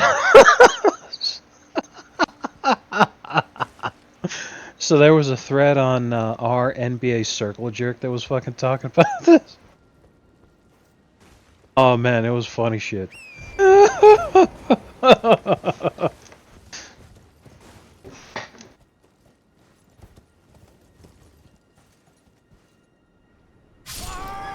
Damn it! I didn't think that would kill me.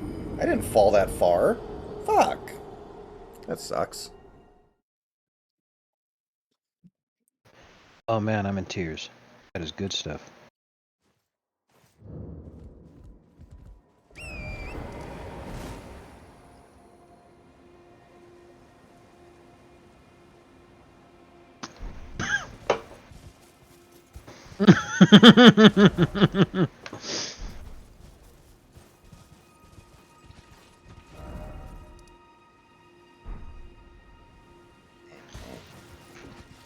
He's not.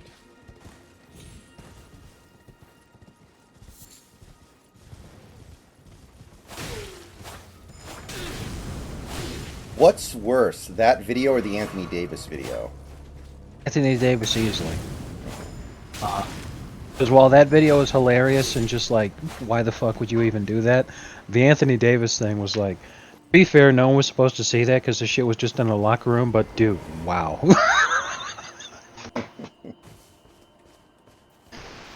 Butt ass naked in the locker room, having his teammates hold him down and spank his ass while he wags his tongue and says he loves it. It's just, you're never getting past that one. I actually didn't know that Ninja got, like, triggered by that.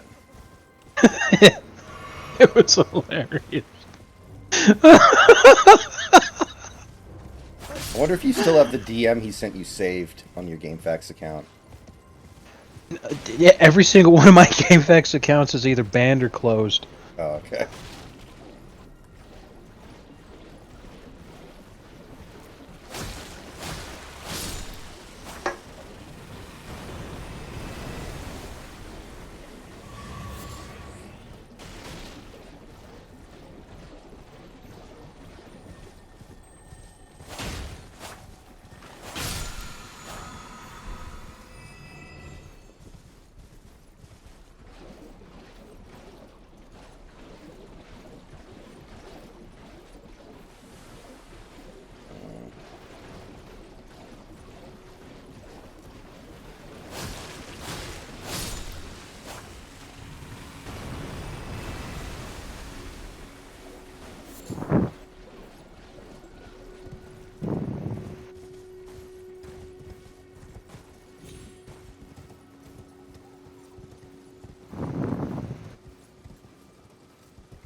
No, Beasting, this didn't happen in Los Angeles. It happened when he was at Kentucky. That was I think that video came out like a month before the draft. People were people were people were genuinely asking if that was going to hurt his draft stock, which was hilarious. But Yeah, but it was impossible for him to do anything other than go number one. So even if it hurt it, it wasn't going to, like, move his place in the draft. yeah, if anything, they're just like, well, as long as you get him away from all those other sexual predators on his locker room, then it's like, all right. Fuck. I want to sit here and say that Drew Holiday was part of that whole thing, but I feel like he was in the league by that time. Hmm. Yeah, John Wall wasn't on that Kentucky team. He had already been drafted, right? Yes, because remember, Anthony Davis was part of the 2012 draft class. Hmm. So at the Kentucky Wildcats won the NCAA championship in the fucking March Madness and then the Final Four of 2012. John Wall was drafted and he went first overall in 2010. So not only had he long since been in the NBA, but I'm reasonably sure that he wasn't even teammates with any of those guys.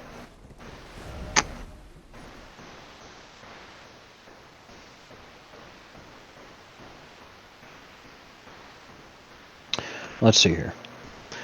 Oh yeah, Drew Holiday. Drew Holiday actually went to UCLA. I'm an idiot. My bad. Let me see here. Who was on the 2012 Kentucky basketball team?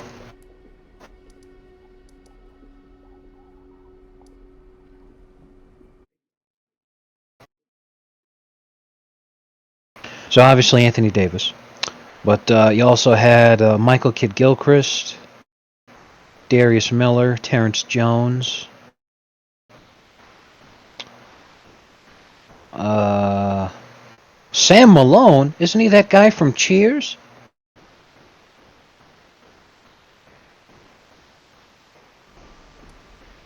I think that does it for guys that actually had a NBA career. I mean, honestly, having that many is still really impressive, I think. Yeah.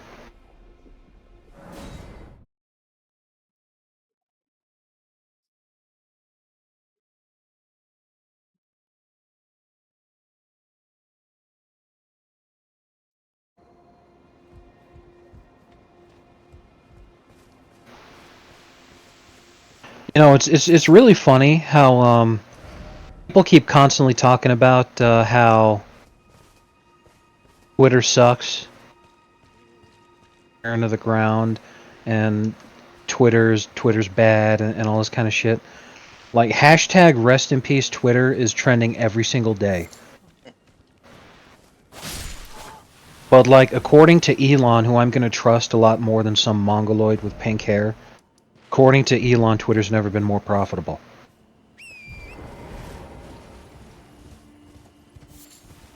I mean, Twitter wasn't profitable at all before, really, right?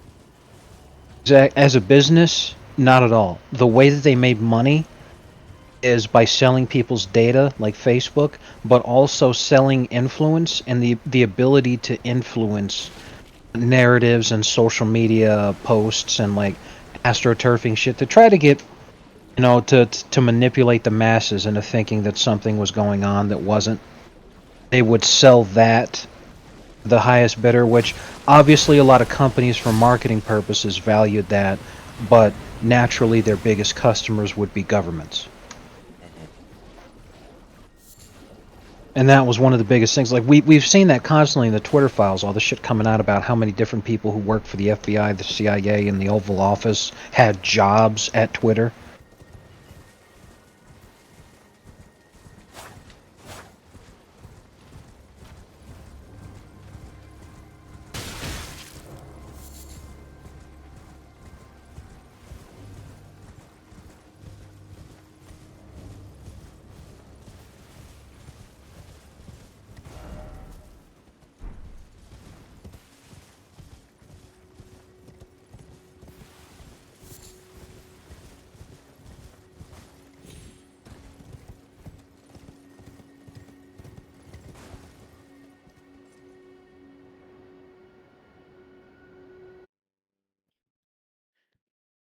Pain in the ass.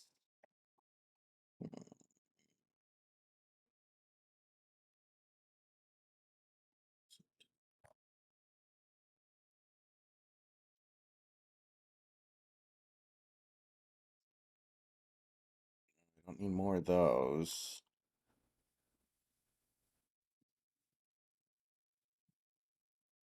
Oh.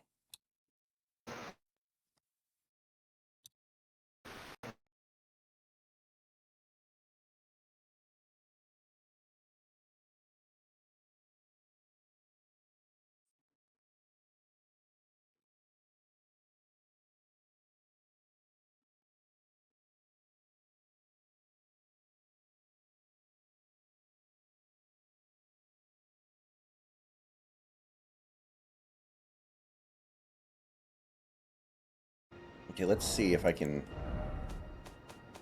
Key items.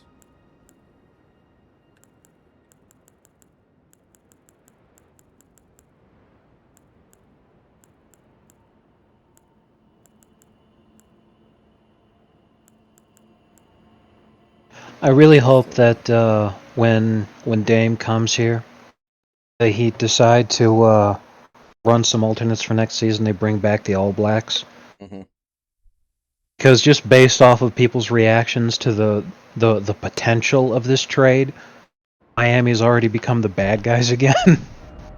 So I'm all like, fuck it. Last time we were the bad guys, we won 2 championships. Let's rock. Like, I Yeah, don't why wouldn't fucking you? care. Somebody's got to be Darth Vader around here. Yeah. And it's not... When you're the bad guys in the context of sports, it's not like people want you to die. They just want you to lose. Like, being the quote-unquote bad guy in the context of, like, sports is... A good thing. Yeah, it's really not that big of a deal.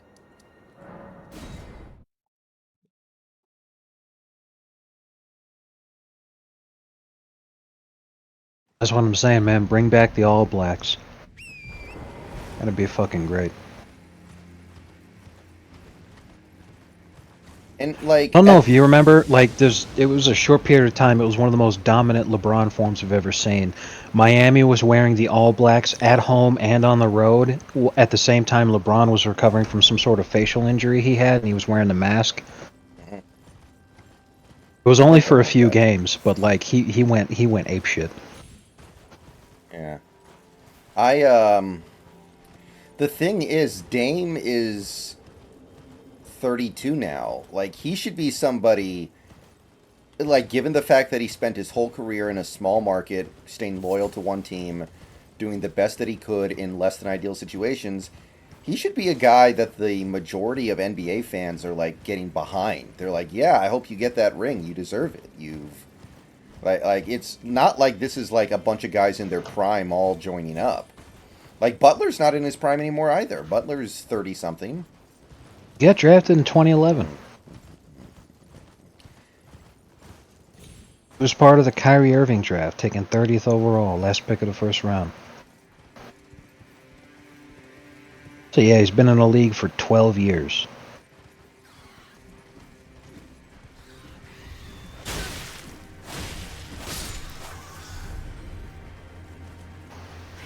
Yeah, it was in 2014, a game against the Thunder. LeBron broke his nose. Mhm. So he played while I was healing. He just wore the mask. No one Ever, cared ever, who I ever, was till I put on the mask. exactly. Like people were straight up calling him Bane because like obviously LeBron fans were calling him the Dark Knight and Batman and all that kind of shit because it kind of looks like that. Hmm. I mean, obviously he's not wearing a Bane mask, but he would literally do like the Bane back-breaking thing. Of fucking, like, he did that anytime he was calling like this game's over. It's like he was basically Bane that year.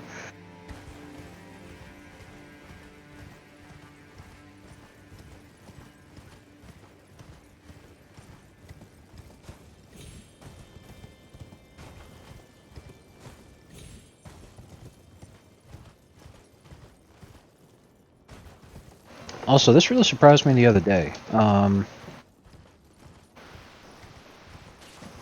was looking at the career leaders for 3-pointers Hmm.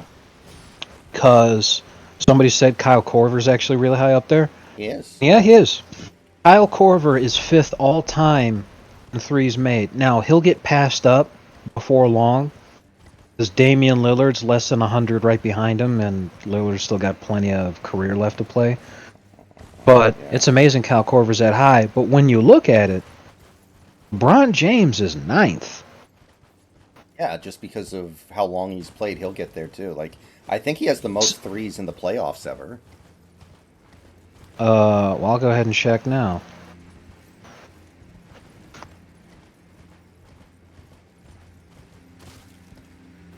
Playoff leaders, 3-point field goals for a career.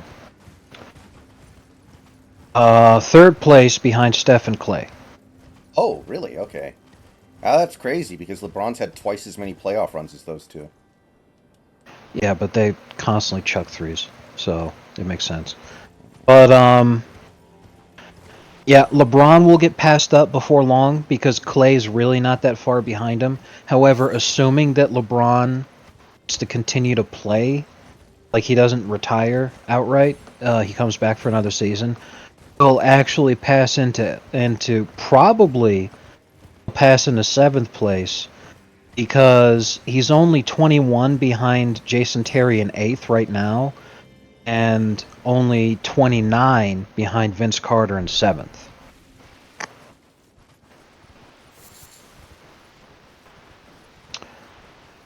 But then when you look at this list, like the number's kind of absolutely fucking crazy. Because like Jason Kidd has more career threes than Dirk, which is nuts to me. But considering the length of time that these guys have been playing compared with each other, this is kind of nuts. Kyle Lowry and Paul George both have more career threes made than Kevin Durant.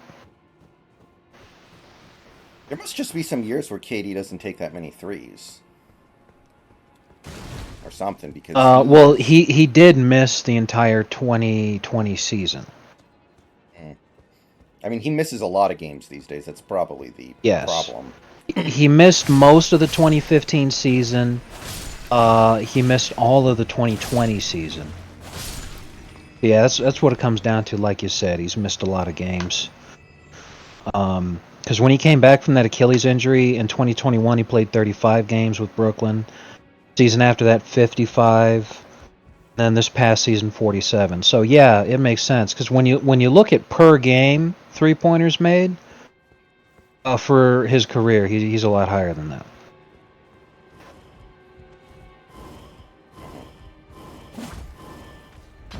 But that's still crazy that Kyle Lowry is ahead of Kevin Durant. I mean, he would make the playoffs pretty much every year to get sodomized by LeBron, back when it was LeBron. Oh, God. That's a good way to put it.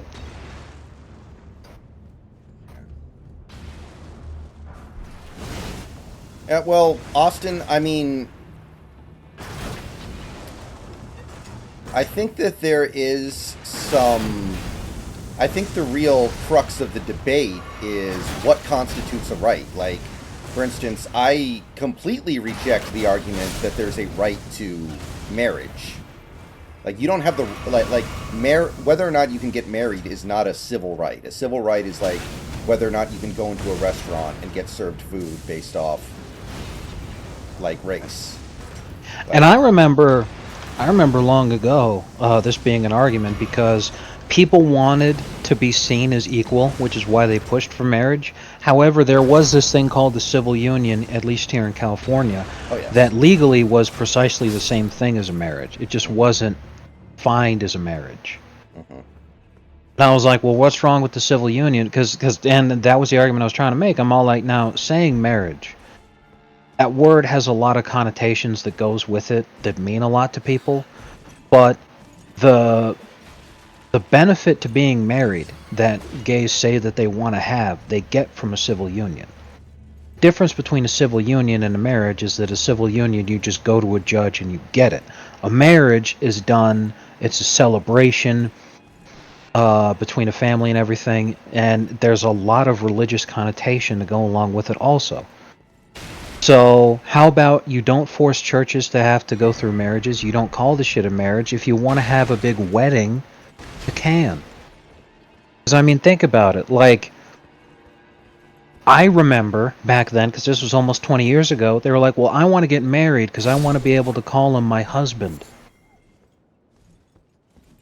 But even straight couples nowadays, with the weird, retarded, woke push to degender language as much as you can, push to have people be referred to as partners instead of husband and wife.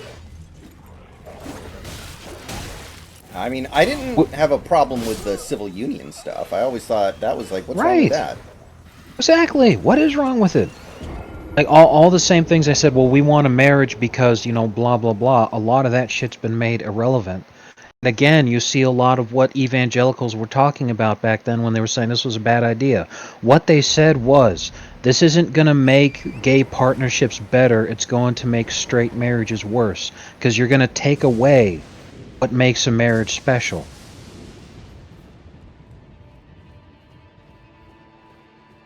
Being things like the titles, being things like the religious connotation, being things like everything that I just mentioned, and all of that has disappeared from the concept of a marriage now.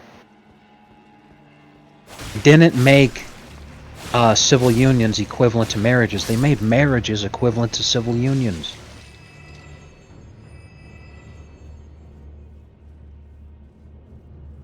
Black.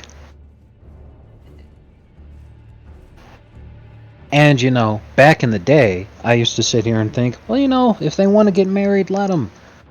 But after years of seeing what we've seen, I'm all like, you know what, groomer? Fuck off to the back of the line. Like, until you can prove that you can leave kids alone, no more.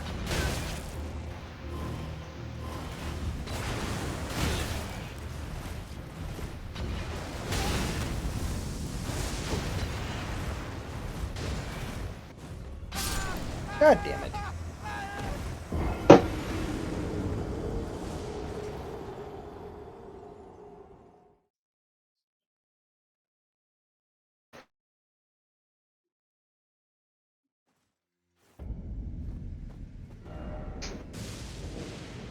Okay, what should I do? I don't know what to do. I can keep trying to kill that one boss, but I feel like I'm not even really getting that close.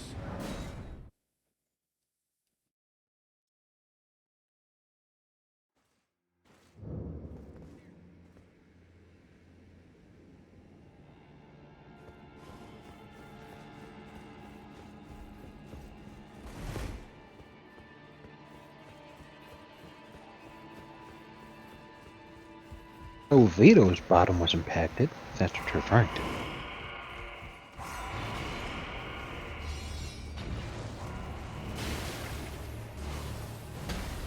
And then you repay me with non-stop ass rape?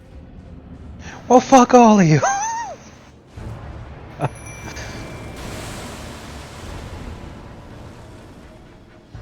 Yeah, I did not mean to summon him first.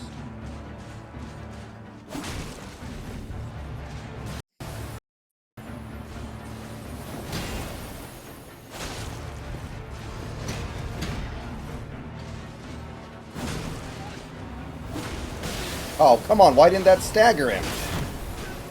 That's the whole point. If it doesn't stagger him, then why do I even do it? Fucker.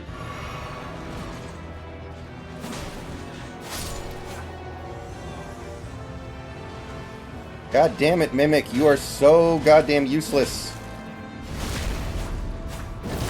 What do I pay you for, huh?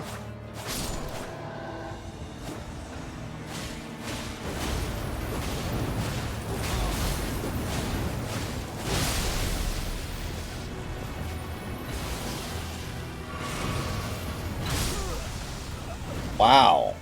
That fucking destroyed me.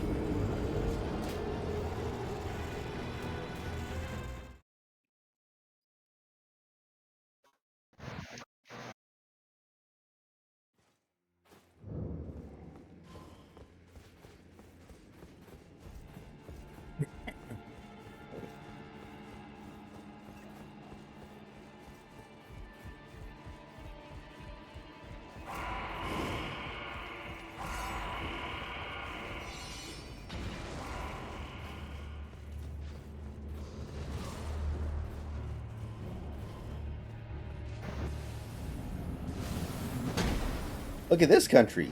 You are gay. Said I'm gay. Why are you gay? You are gay. Why are those accents so much fun? I don't know. It is wonderful, I agree. What would you say is your favorite type of accent in the world? Well, now, you gotta be more specific there, because there's a lot of different ways you can like an accent. Do you like it because you think it sounds cool? Do you like it because you think it sounds sexy? Do you like it because you think it sounds funny? Let's go with cool. Okay, well, the one I find coolest, I would say, is the Russian accent, man, like the fucking Ivan Drago. I love that shit. I must break you. Love that, man. That's fucking cool. Sexy, I would say the French accent coming from a woman. And funny, I would say the Indian accent. You mean like the That's yes, the continent of India. Subcontinent, I mean, sorry. But that shit just makes me laugh.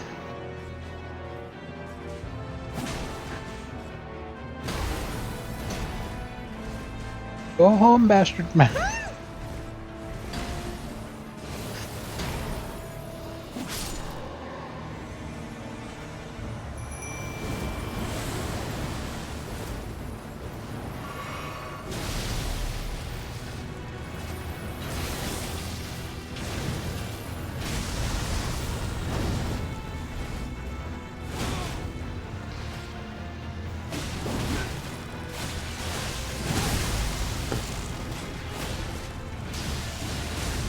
God, this guy does so much goddamn damage.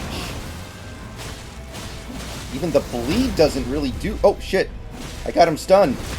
I didn't even know that was a possibility. Based. Get out of here. Get out of here. Get out of here.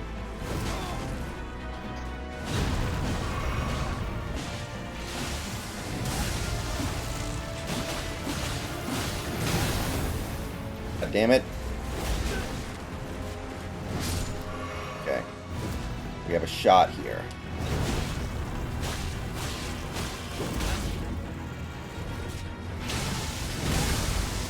Oh, come on. I'm nowhere close to him. That should not hit me. God, I'm trapped. I can't move.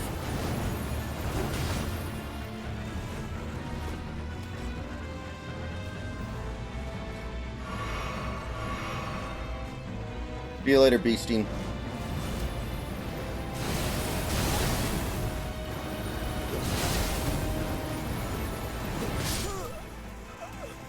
Oh my god, this guy gets so fucking cheesy right at the end.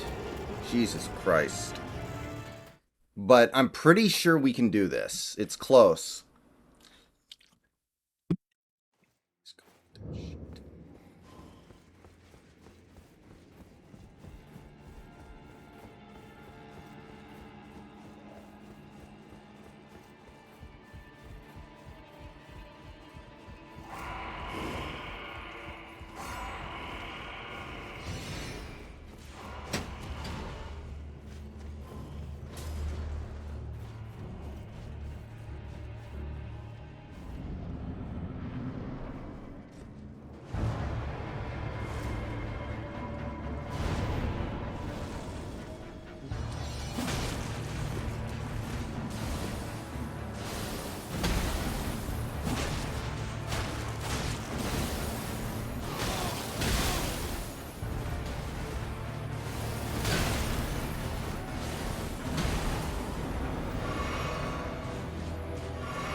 You know, David Tyree, the wide receiver who famously caught the helmet catch in Super Bowl 42 for the Giants, once said that he would undo that catch and give back his Super Bowl ring if that was the cost to overturn Obergefell v. Hodges in America.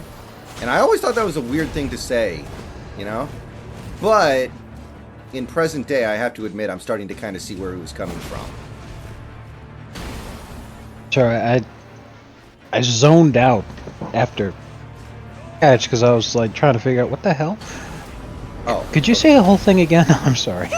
Okay, so David Tyree, you know who that is, right? Yes. Yeah, he caught the helmet catch in Super Bowl 42. He once said that he would have the catch undone so he never makes it and give back his Super Bowl ring if it meant that Obergefell v. Hodges would be overturned. Like, that would be the trade that he would be willing to make so that gay marriage would be made illegal. And I always thought that was a weird thing to say, but I don't know, maybe he was onto something. I love that, and that makes me really happy to think that he would say that just as like, just like a regular old press conference, just like that. There's like a moment of silence, you know, like a pause between anything being said or asked or anything like that, as people just writing down what he just finished saying. And then all of a sudden he just goes, you know what? I think I would give back the helmet catch and give up my Super Bowl ring if it meant that gay marriage wasn't legal. Just like no provocation whatsoever, just like out of nowhere.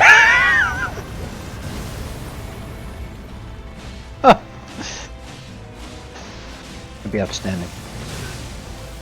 I mean, I agree with him. You know, I'm all like, hey, I don't have a lot to be happy about in my life, but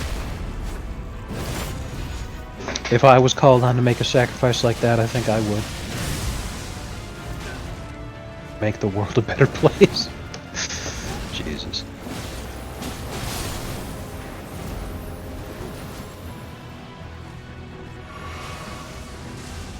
God, no, fuck this move, fuck, no, okay, good. He didn't use it.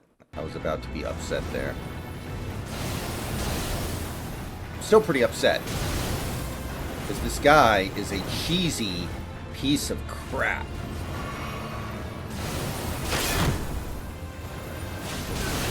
I do have an idea that might help me beat him, but I'll try it next time if this doesn't work, I guess. That's really all I got. It ain't easy being cheesy.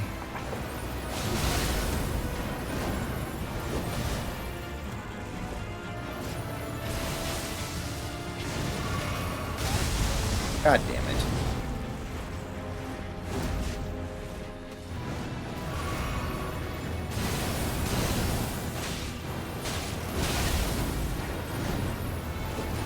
Go.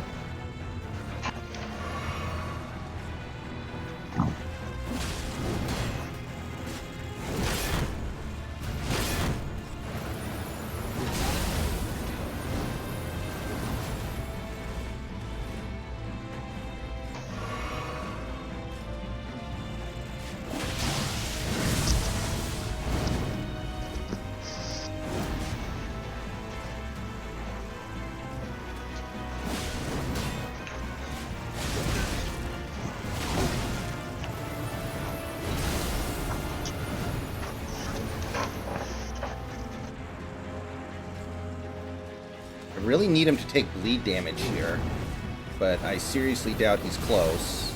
So I'm probably just going to die here. But we got really close, so I guess I'm proud of myself. Ah, man. Okay, no shield.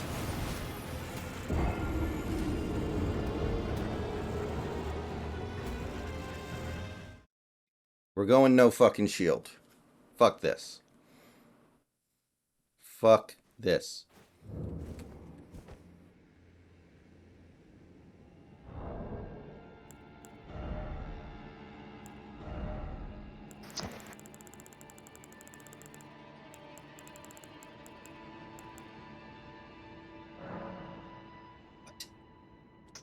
Wait a minute.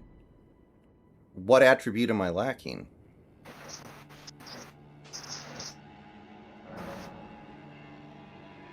Arc 20. What am I at? Arc.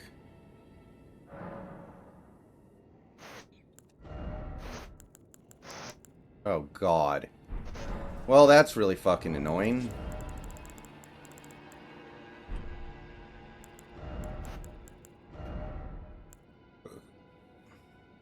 Hmm.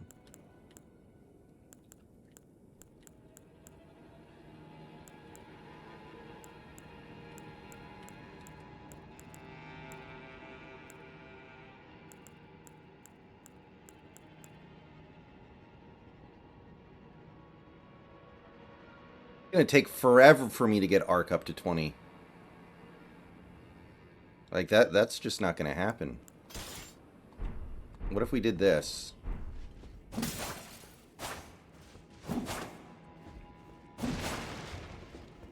Okay, let's try it. Where I'm gonna have to really learn how to not use my shield.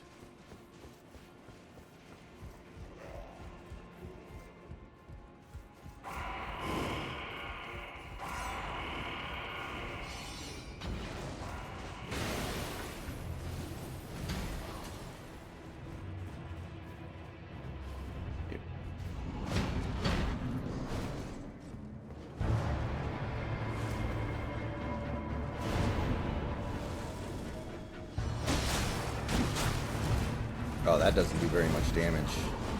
But it's the best that I can do.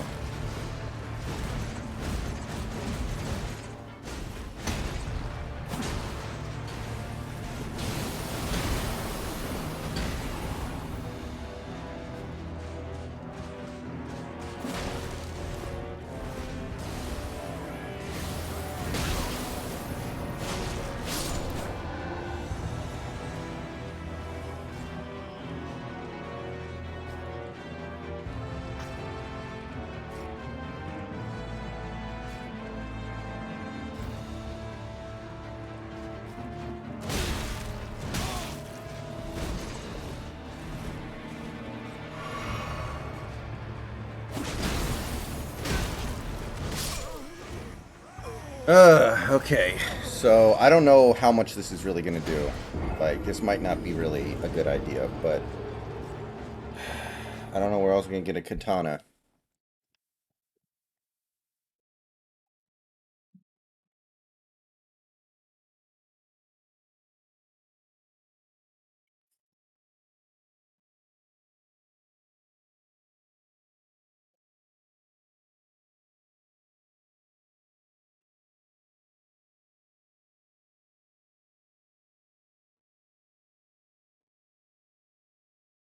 Uh,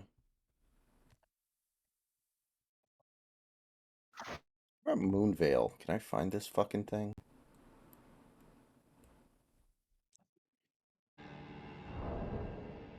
Okay, what's my build? Okay. Strength, dexterity, crap, intelligence, my intelligence stat. Fuck. God fucking damn it. I did not think this was going to be an issue. Okay, strength, dexterity. Okay, what is just two?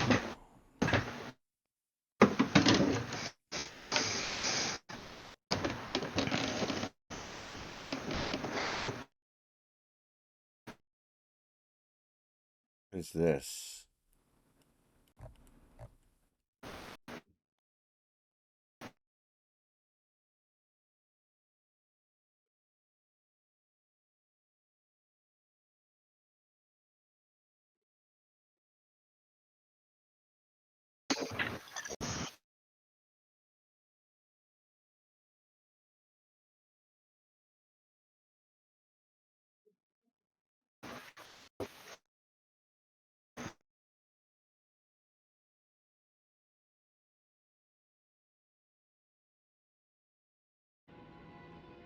Okay.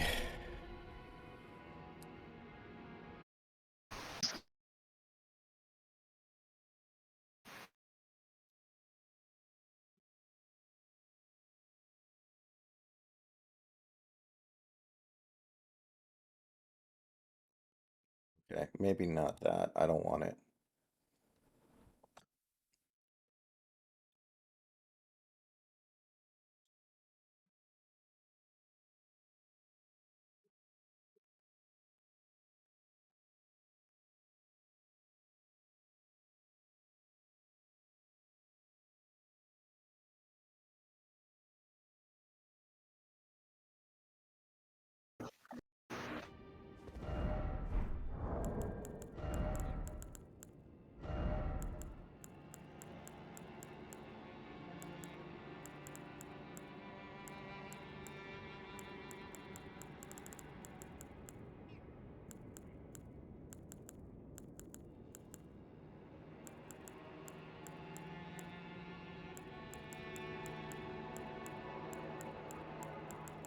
Okay, that's weird.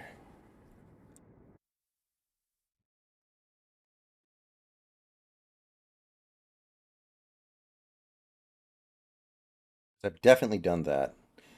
But let's go to Volcano Manor.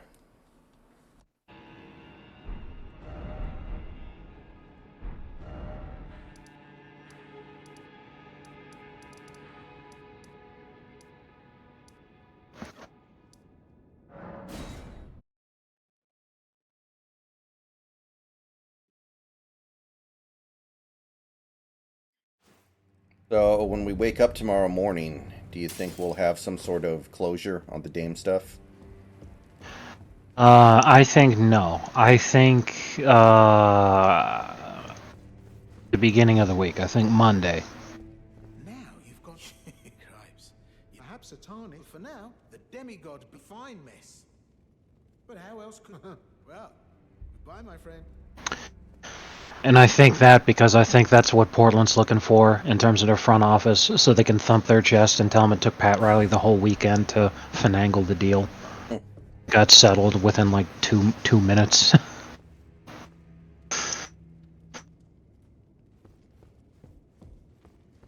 Because it's like we were saying earlier, it's all about what they can put on their resume for their next job. When they're interviewing for jobs after the new ownership group comes in, they're going to sit there and say, oh yeah, well you know what, I'm the guy who made Pat Riley sweat. It took him the whole weekend to figure that Dame trade out. Yeah, that's what I can do.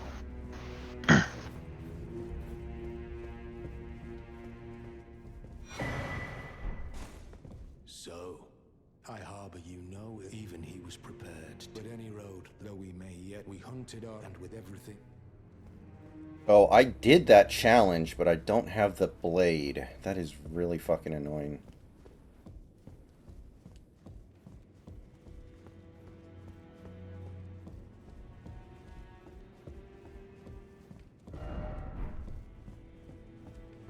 I must have just not talked to the person who gives it to me. I don't know. I'm annoyed by that because that would actually be perfect for what I need right now.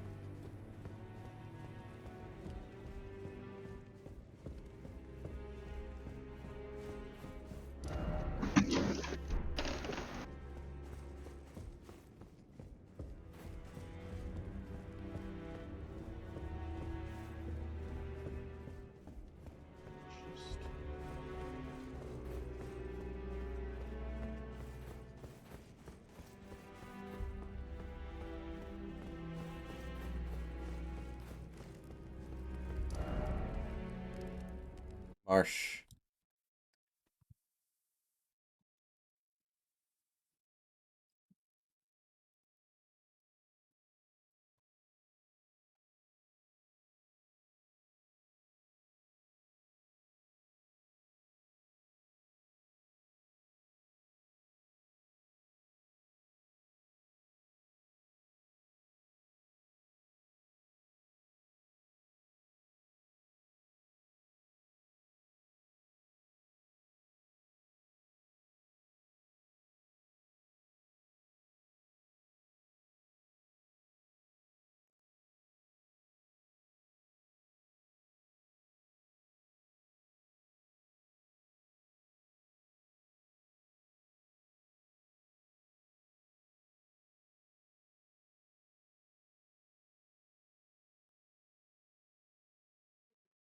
North.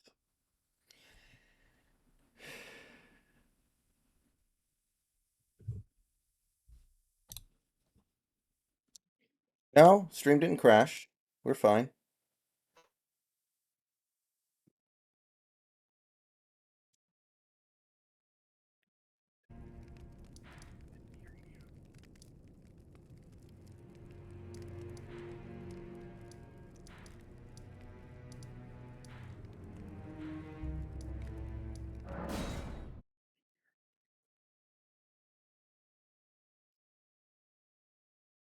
I haven't played Europa in a long time.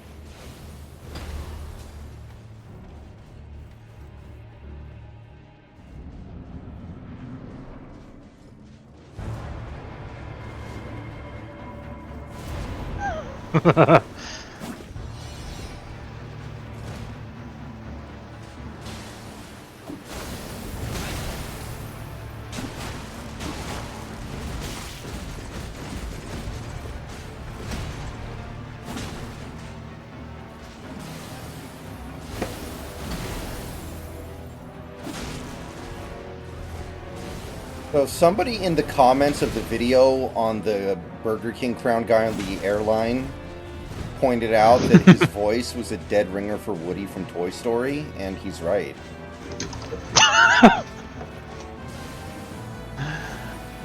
Oh man, Toy Story 5.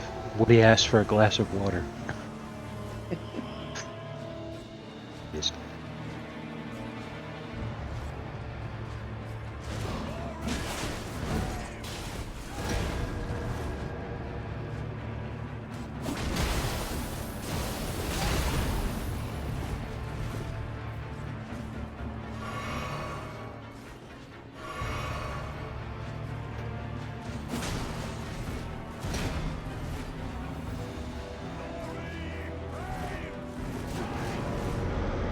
Oh, really, Big Country?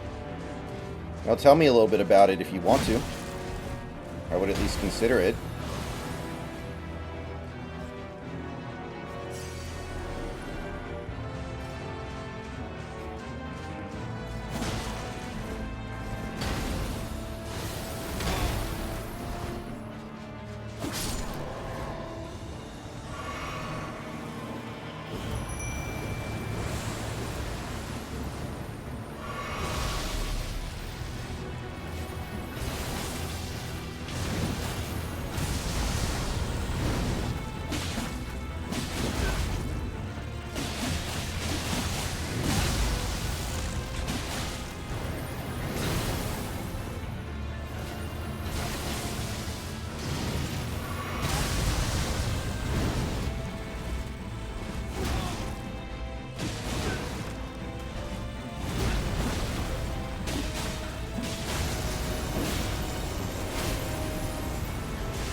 I really hate that attack.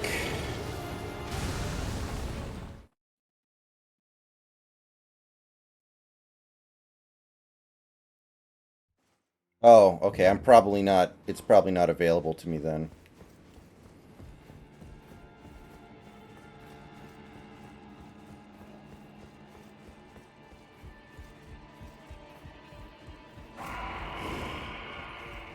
Right. I'm close to doing this, so I kind of feel like I should just keep pushing through until I beat this asshole.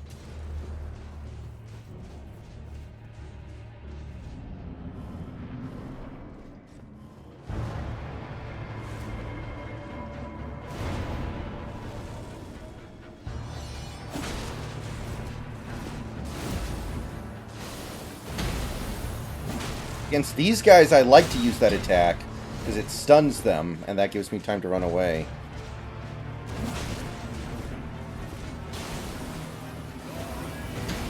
But against the big dude, I don't think it's so useful.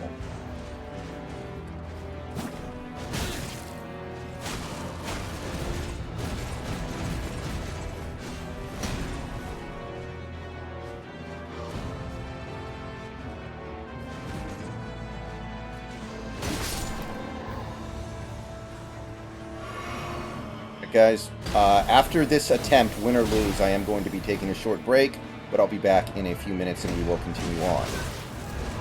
Wahoo! Just so you guys know. God damn it, why didn't that stun work?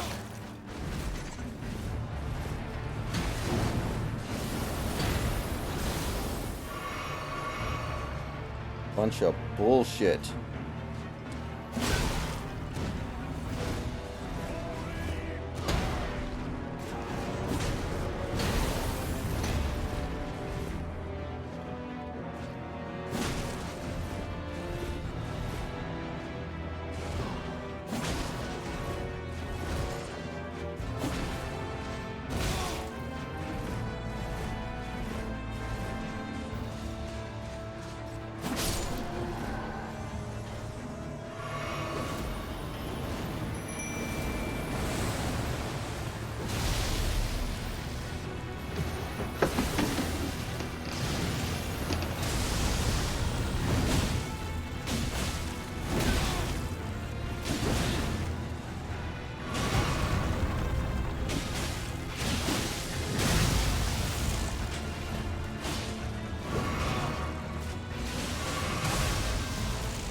fucking kidding me?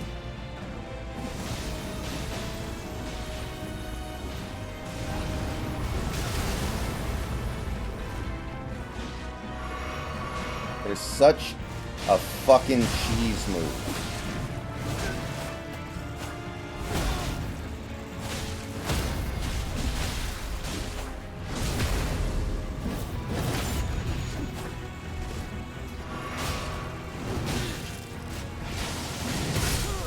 Jesus Christ. Ugh.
Okay, ladies and gentlemen, I am back.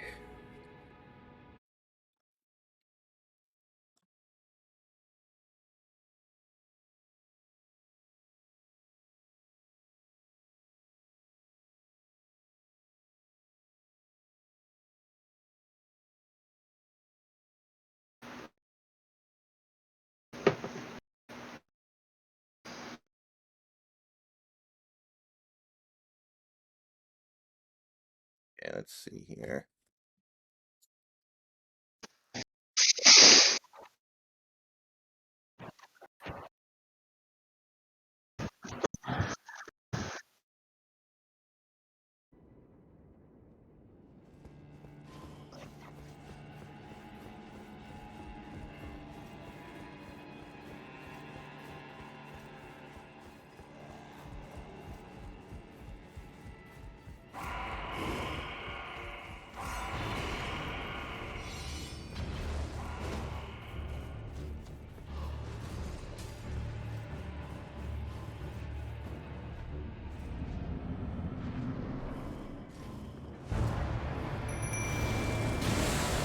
Oh, damn it, I didn't want to summon him.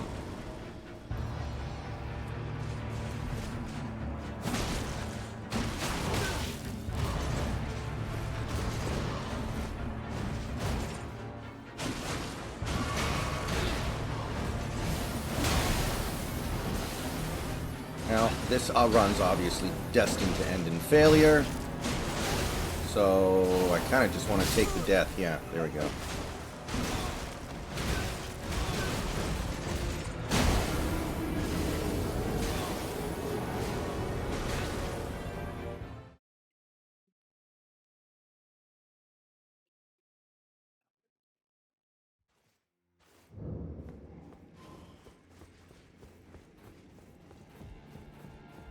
Thank God.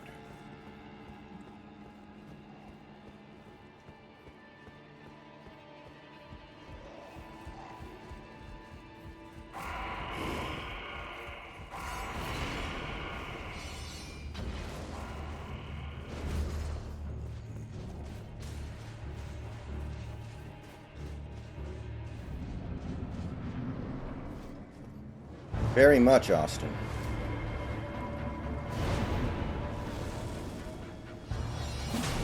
I don't think I should have to tell you that.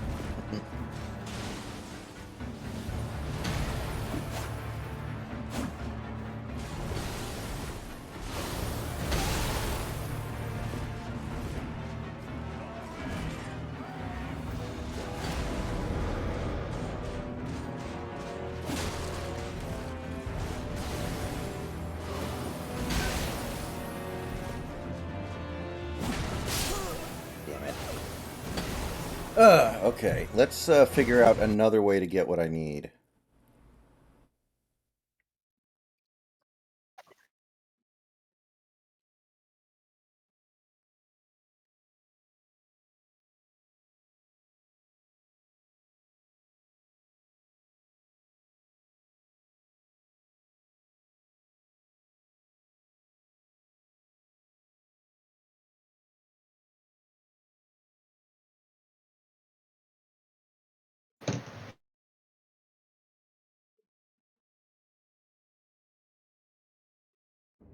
Boy. I'm close, but, like, man.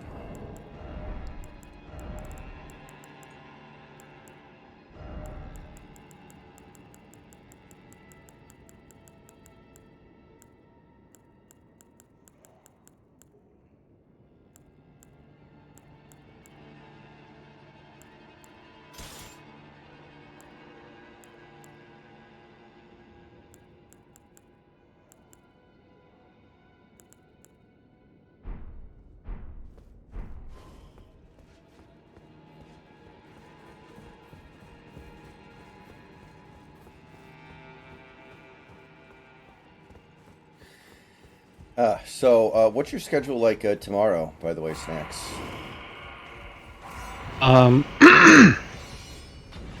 Give me. I do have work tomorrow night, but it just goes back to being a regular working day schedule.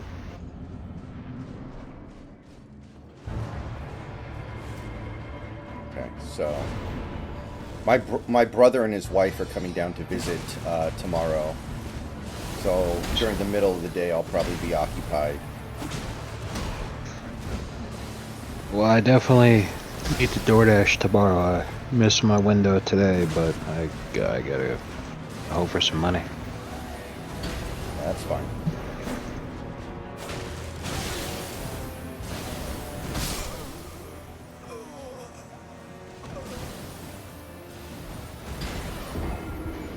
If I streamed with my brother, we would probably do like a tier list. I don't think we'd play something together. But,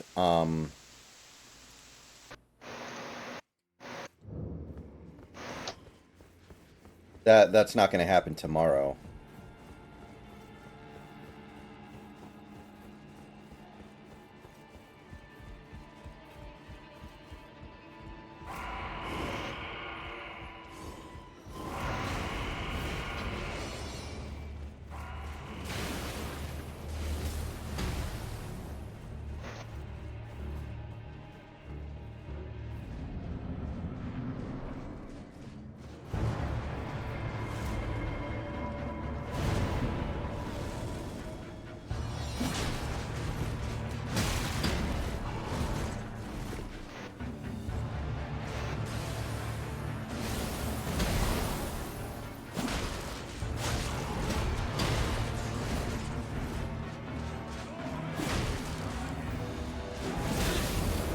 Damn it.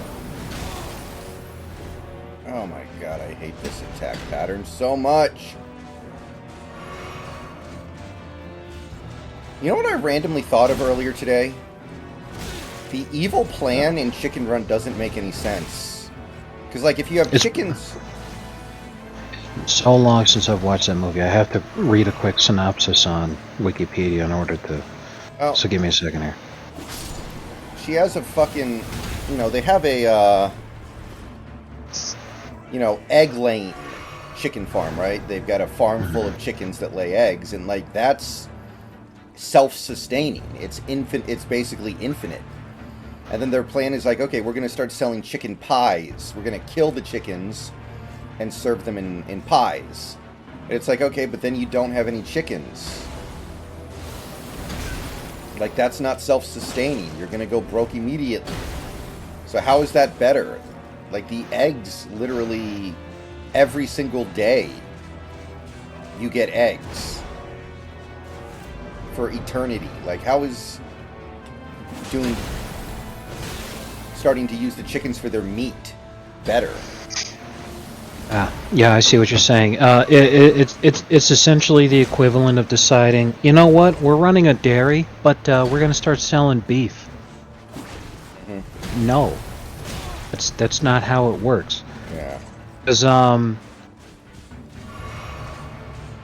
this is the way that it works for farming and livestock in general. When you have a farm for meat, what you do is usually the females are providing, like you're talking about, a sustainable product. Female chickens provide you with eggs, female cows provide you with milk. Now, because of the way that breeding works, you only need one male to actually breed with the females to get them to keep doing whatever.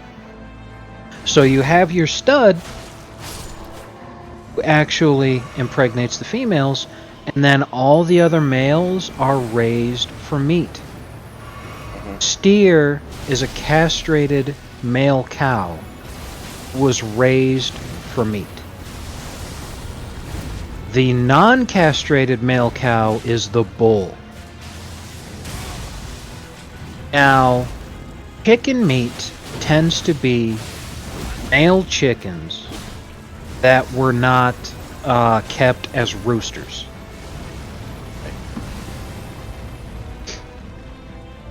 So yeah, killing your females for their meat instead of having them, like, that's something you do when you're absolutely desperate and it's just to get a return because the time's run out. When you have a milk cow the milk is dried up, she's past the point in her life where she can provide you with milk, then okay, fine. But usually, instead of selling them for meat, what you end up doing instead is keeping the fucking thing and just letting it die a natural death, because by this point you've kept it for 10 fucking years or more and you've grown attached to it. It's no longer a beast of burden, now it's a pet. So yeah, I see what you're saying. I agree with you reading the plot of Chicken Run. Now, it makes sense because it's a kid's movie. Oh yeah. Logical sense, no, this is dumb. Yeah. Because like you were talking about it, the one who looks at the baby chicken's genitals to determine if they're male or female. Yeah. The females get put into a pile where they're sent to actually go live their lives to lay eggs. The males get sent to the grinder. Exactly. I'm not even kidding. Like, half of them just get killed right away to make chicken nuggets or some shit. Like,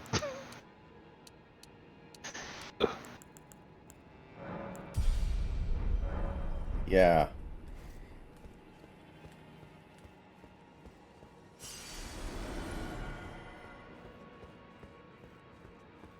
No, just something I was randomly thinking of today. Like, if I were in the chicken business, I'd much rather be in the egg business than the meat business.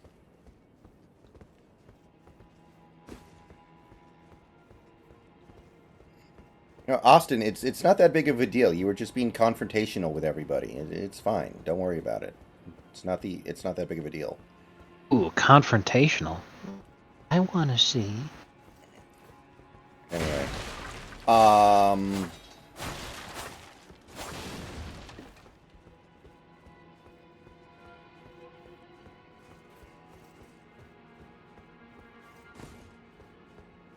because like unless you have a hatchery set up where the hatchery is going to produce a ton of new chickens constantly, so you can keep feeding the, meat demand, you're gonna run out of chickens almost immediately, and then like you have nothing. How does that help?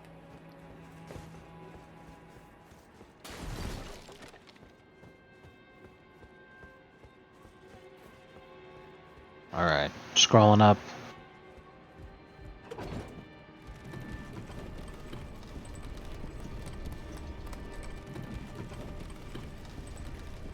I don't even know if Twitch lets you do that. I thought Twitch like wiped the chat for people, except for like the moment, except for like what has happened since you entered. Can only scroll up half an hour. Okay. These are timestamps. Okay. Yes! Yes, I found it. Fuck you, motherfuckers. I found it. Haha. Oh, yes. Oh, yes. Grand lift overrolled. Okay, where's the grand lift? Oh, I just got your DM just now.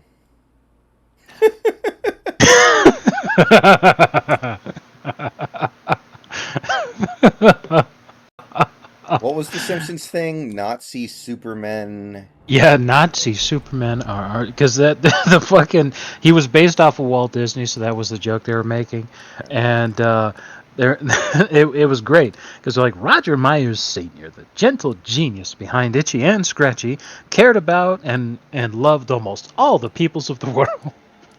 The almost part in there, sneaking it in, was really fucking good. And he, in return, was beloved by the world, except in 1938 when he was criticized for his controversial cartoon, Nazi Supermen Are Our Superiors.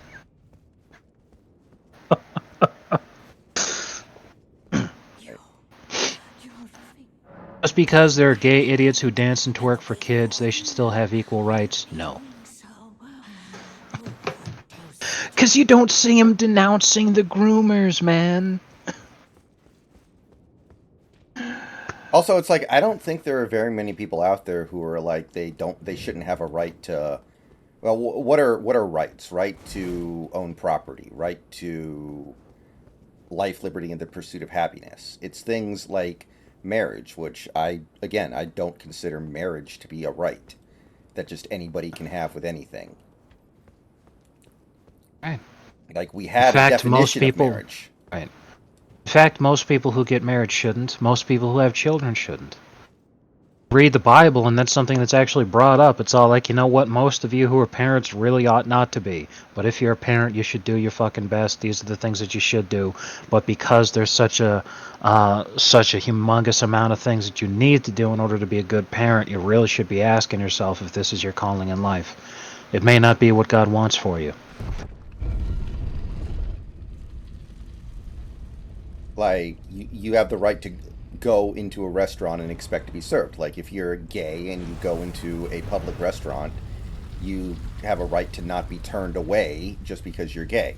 Just like if you go into the cake shop and you buy a cake off the shelf, you have a right to do that. But if you want the cake shop to make you a custom cake to celebrate your gay marriage that has a bunch of sodomy on it, then that's different because that involves actual like messaging, I guess is the way the Supreme Court put it, right?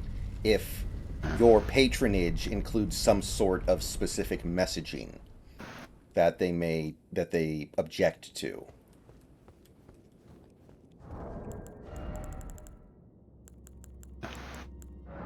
And if anything, it is in and of itself the very basis of a capitalist system. Let's just sit here and say that their worst nightmares come true.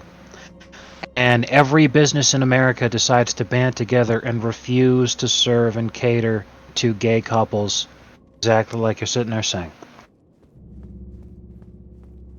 then what you have now is a demand that is going unfilled. If demand is strong enough, economic laws require that a business would arise seeking to fill that demand. Inevitably, there would come a business that would fucking satisfy your needs and services. That being the case, why force people who don't want to?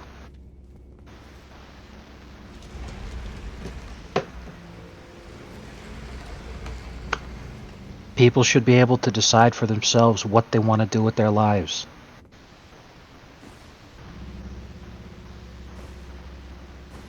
Like, freedom can be tough sometimes. Freedom can be tough to really figure out, so... Sometimes you have to find some way to compromise. Obviously, you can't have complete freedom, or people would just go around killing other people.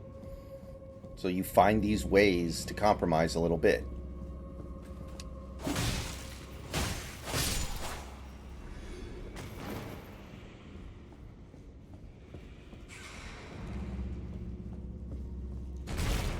Whoa!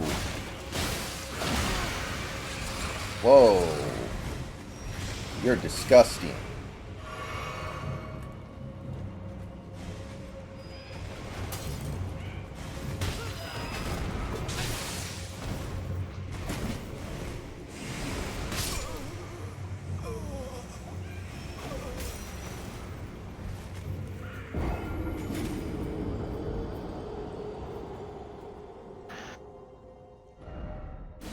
Well, I think they have a right to tell gay people how to live their life if they say things like stop grooming. That's pretty reasonable. I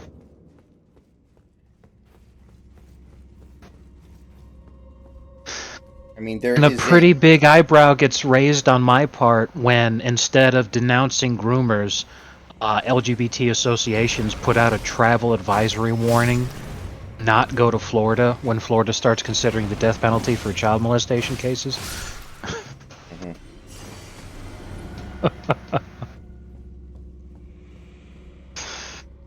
Oh, God. Like, there is a very crucial difference between accepting that something exists and celebrating it. Exactly. It goes back to the definition of the word tolerance. Tolerance is accepting that something exists and just saying, well, you know what, well, whatever. This is just part of life. Doesn't mean that you have to like it. Tolerate a bad cold. You tolerate a child screaming and crying in the seat next to you on a plane. Tolerate those things because you have to deal with it because it's just part of life. It can still piss you off. If It people can were... still be something you're not happy about. Yeah, And it can still be something that you don't want to fucking endorse with your business. Yeah, if these people were actually intolerant of that stuff, you would know. Exactly.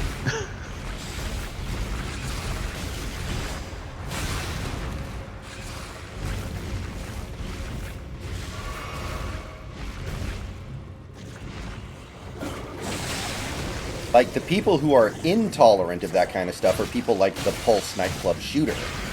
Like, that's an example of a guy who was actually intolerant, and he felt so strongly about it that he decided to shoot up a... What was it? Was it a gay nightclub, or a Yes. nightclub that just had a lot of gay people in it at the time? I'm reasonably sure it was a gay nightclub, but it could have been just a regular nightclub that had a very large proportion of people who worked in it were gay. I'm not sure.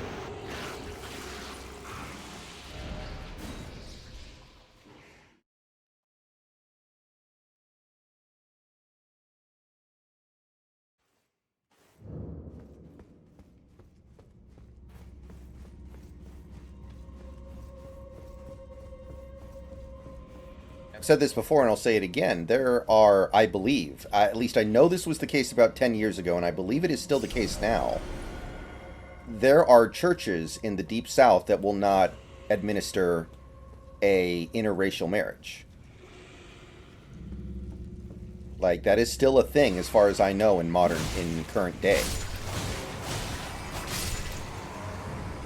And, like, I don't know what the solution there is other than to just say, well, okay, and then, you know, find one of the 99% of other churches.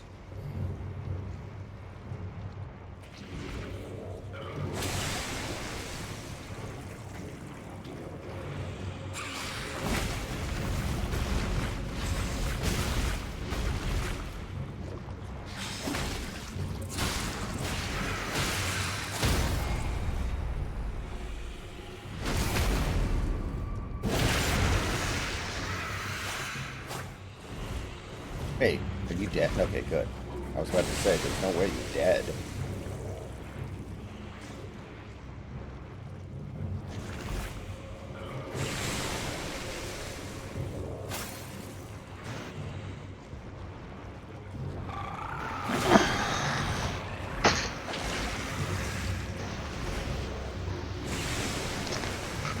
I tell you what. What the hell's up with your helmet? I don't know, but Looks like it makes me look like a pinhead, I know. it looks like you're wearing a shovel on your head. No, if I had some plumage up there, wouldn't it kind of just look decorative? You had plumage on it, I wouldn't be able to tell if you were trying to evoke a Roman centurion or somebody at Carnival.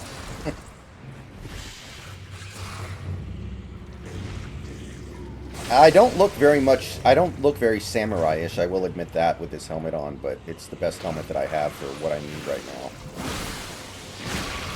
I mean, you look samurai-ish if it was a Brazilian anime. Just like in one of my animated cartoons. This is just like one of my Japanese anime. Wonder what kind of anime Otakon watched. Already know. It's the kind that gets you banned from Google when you try to watch it now. It's the kind you watch with a VPN.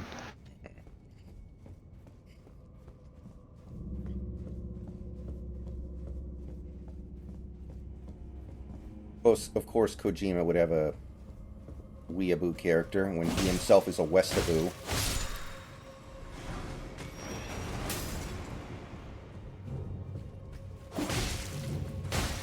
One of these days, like really soon, you've got to play Death Stranding just to witness the clusterfuck. Oh, I will, 100%, I promise. I have the game, I'm going to play it. It's gotta be before the end of this year. I think it will be, yeah.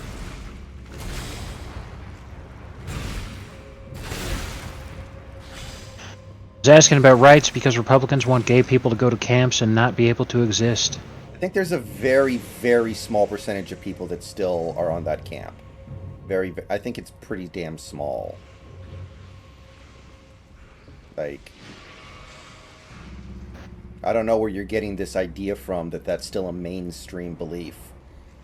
What I want is for them to stop touching kids and to just go away.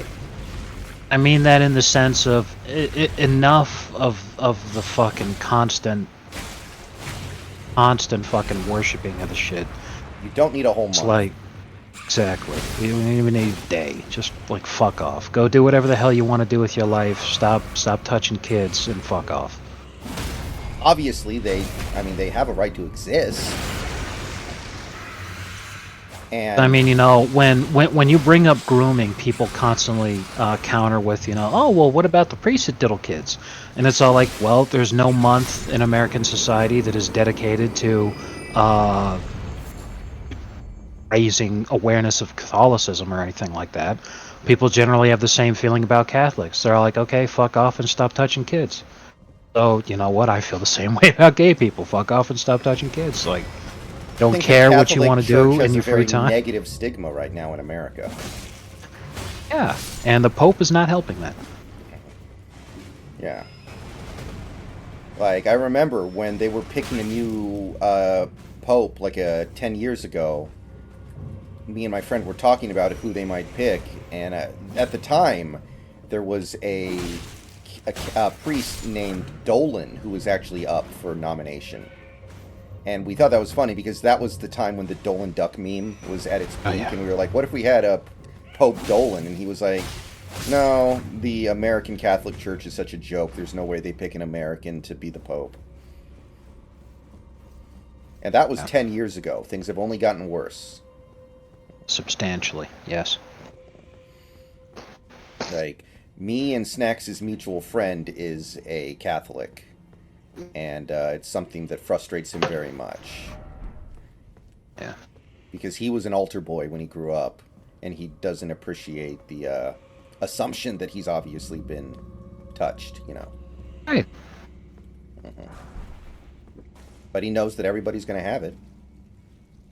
Which is why I'm trying to normalize thinking that if you hear that somebody's gay, that they're touching kids. Because if you hear somebody's a priest, you're thinking the same shit.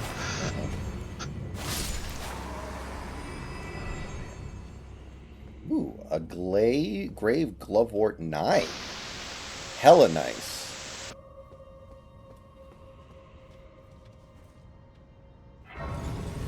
Thinking about the black community, I saw this interesting infographic. It was like the amount of words used when writing the opinion in the justice's first 8 cases. You had Clarence Thomas was down near the bottom with like 59 words. Contributed very little in terms of opinion and discussion and everything in his first cases because he was just trying to learn and everything. He would weigh in when it was necessary. For the most part, he was at that point in his life trying to learn. And then you've got Justice Jackson, who not only has absolutely shattered the fucking record, she's up over 11,000 words and has more words in her first 8 cases than not just any other justice ever in their same 8 cases, but in that time frame, more than any other justice, period. She's got more to say about it than the fucking anyone else. More than the Chief Justice, more than the decision opinion, more than the dissenting opinion, summations and all that kind of shit. It's just fucking outrageous. But it is just like a black woman to sit there and talk the most while having the least to say.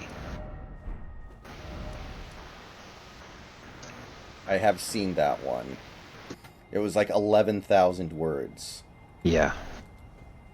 Or something obscene. And again, I read her dissent 2 days ago. It was basically like something you'd read on Reddit. Right. She uses the term ripcord, and I'm not convinced she knows what a ripcord is based on how she used it. Yeah. You use that words. Think it does not mean what you think it means.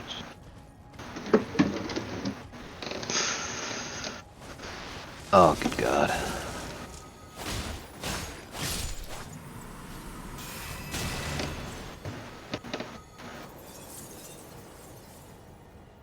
Like, you really shouldn't have to say that much for a lot of this stuff, I feel like. Like, you're not creating law, you're interpreting law.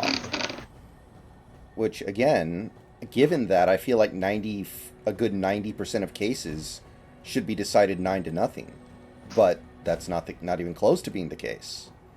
Like, if your only job is to interpret the law, and you guys are all constitutional scholars, then why are you arriving at different conclusions every single time? The Constitution says what it says, and doesn't say what it doesn't say.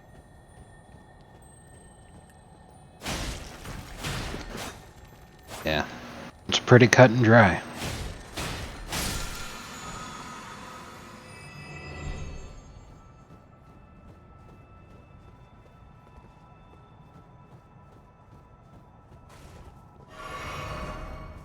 You don't shut up, I'm going to make women illegal.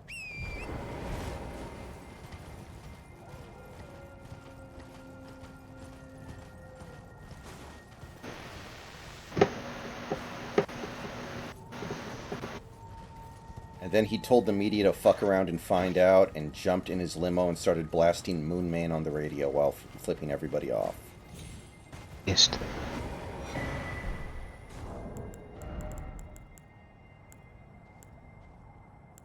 Red Eagle brought this up a few days ago, and it kind of got me thinking. How would things have been different if Robert Bork got appointed to the Supreme Court instead of Kennedy back when Bush the Elder was president. Because Bork was the extremist that they couldn't get across the finish line, and Kennedy was like the moderate compromise. I think Trump would be president right now. Yeah. Now, obviously, Bork is dead now, but if he was a Supreme Court justice, I think there's a very good possibility that he would have lived longer. You know, it's butterfly effect shit. Yeah. And not even really butterfly effect. That's not even really the right word. It's like, if you're a Supreme Court justice, you're going to take better care of yourself. You're going to have better care for you. Hold on. That wasn't in the Constitution. That was the Missouri Compromise.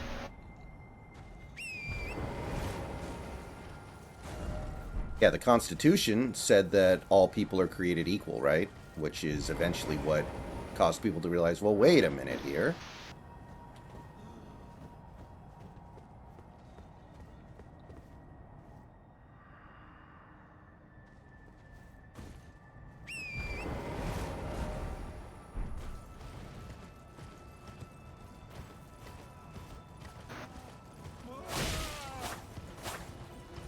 And slavery was so close to being resolved on its own, and then fucking Franklin Pierce got involved.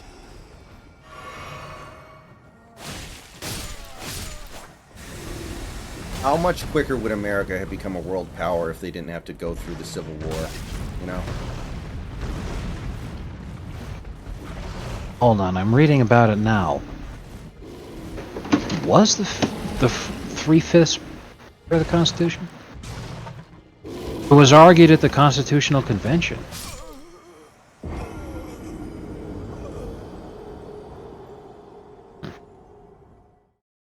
I think Austin's right.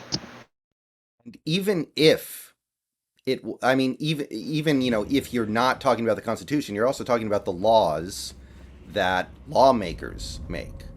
Like, it would be their job to change things, which they have done many times before. They've added many amendments to the Constitution. But that's not the job of the Supreme Court justices. That's the job of the lawmakers.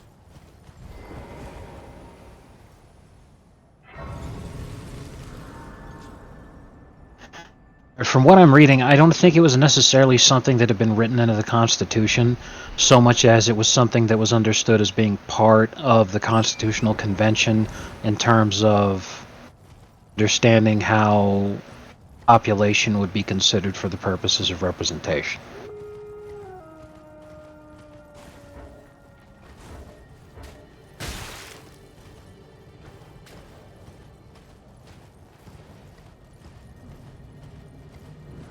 The U.S. Constitution 3/5 Compromise is part of Article 1, Section 2, Clause 3. Section 2 of the 14th Amendment later superseded this clause and repealed it. Okay, so it was in the Constitution. How about that? Austin was right.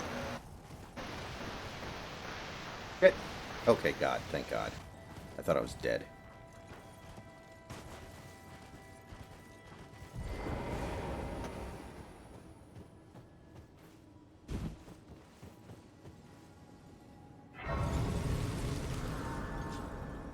All right, now we're getting... Well, I learned something new today. I learned something new today, and more to the point, I can now declare myself to be a strict constitutionalist.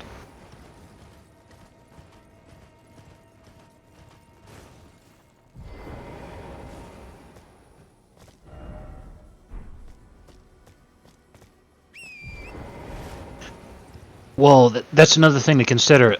Back then, during this time period, the state of Virginia, at the time of the Constitutional Convention, included the territories of what is now modern-day Virginia, West Virginia, and Kentucky. And the population of Virginia was so much larger than the population of any other state. It was actually larger than most of the rest of the colonies combined. And the vast majority of representatives in the early American federal government were from Virginia. that's a big reason why. It's just where fucking everybody lived. And that's when they were sitting there saying, well, a place like Rhode Island is never going to want to be a part of this union if they don't have at least some say in how the country's run. Comparative Virginia just dominated the discussion because, and this is something that you don't see lefties understanding a lot these days, is that the concerns that apply to you in your day-to-day life as a person that lives in a different state is very different compared to what other people go through. So if you're someone who lives in a bubble, almost literally, because you live in a fucking pod shoebox apartment in New York City or San Francisco, what matters to you in your day-to-day life is very different compared to what matters to the farmer in Iowa who doesn't have a neighbor for 2 miles in any direction. What matters to him in his day-to-day life is very different. But if you're running the federal government as being someone who lives in a pod from New York, what you're telling your representative to do to apply to the entire rest of the country is very different and very significantly affects the day-to-day life of that farmer in Iowa. But when you look at it on an individual basis, why does that farmer in Iowa have less of a meaning in his life than somebody who lives in a pod in New York?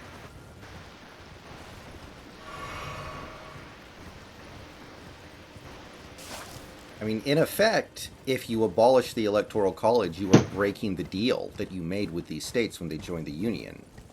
Now, granted, Yes. I'm not saying those states would secede because they can't.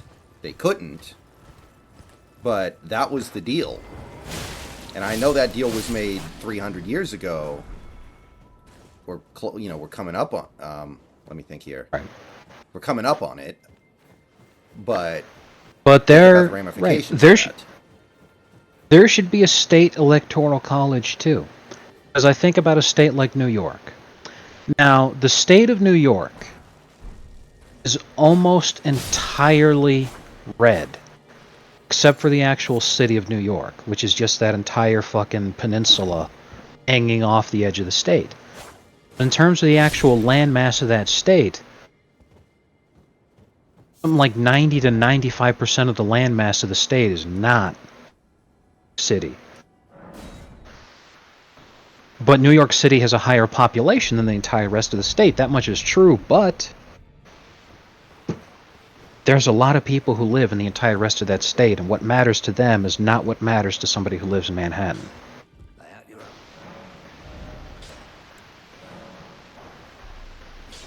Yeah.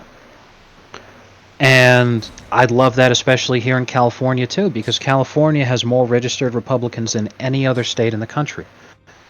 California had more votes for Trump in 2016 and 2020 than any other state. Even though Trump would lose the state by 30 points each time.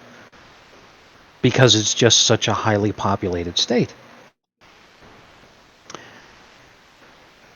But it'd be fucking excellent if there was a state electoral college here in California, because then our state government would represent something similar to that. Because it wasn't until Reagan got into office and let a second amnesty happen, until that point California was a red state. How different the world would be if not for that one decision. But anyway, yeah, it sucks when you feel disenfranchised. Regardless of who you are and what you go through, it sucks to have to sit there and watch as the government, which supposedly represents you, has nothing to do with anything that you cared about or anything that you voted for.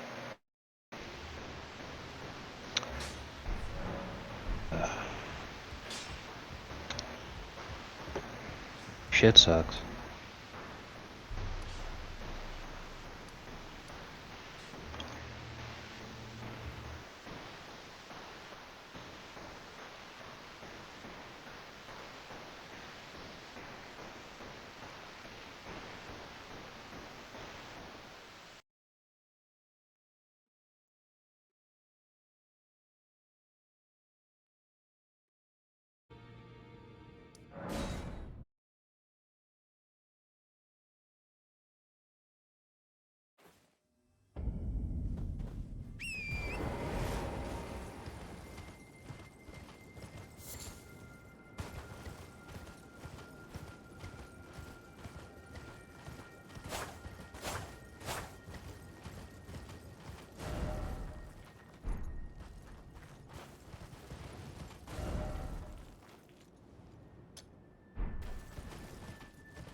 Almost 1 o'clock, so I'm probably going to be getting out of here fairly soon. I don't know exactly what I'm going to do tomorrow, but I should be around at some point.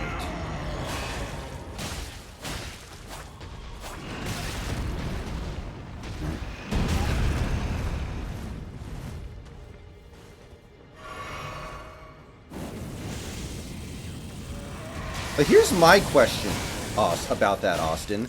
Why is it only those 2 states? What is special about those 2 states? Why do they do it and no one else does? That's very weird to me. Like, why did they allow those 2 states to do it when you know a lot of other states would probably like to do that? If I remember correctly, it's because those states voted for a measure on being able to do that, and it passed. So, I'm surprised more states don't pass that then. because remember, the way that the president is elected is by the Electoral College. The Electoral College submits their votes. The elections in November, they submitted in December. And while there are such a thing as faithless electors, that's only because the representatives themselves who are there to cast their vote for the Electoral College, they are expected to follow the will of the people that they represent from their states. And it's only because those states do an all or nothing thing where they say, yeah, you know, if the popular vote is won in our state here, then you get all these votes from, you know, whatever. That kind of thing happens, but it's not a case of, okay, so Maine and Nebraska passed this thing, so now the federal government needs to be able to say whether or not they're allowed to do that. No, it's more along the lines of, well, Maine and Nebraska did this, so what's going to happen is that following what they wanted to do, you know, what the state wanted, when they send their electors out in December to cast their votes for who will be elected president, they vote along those lines.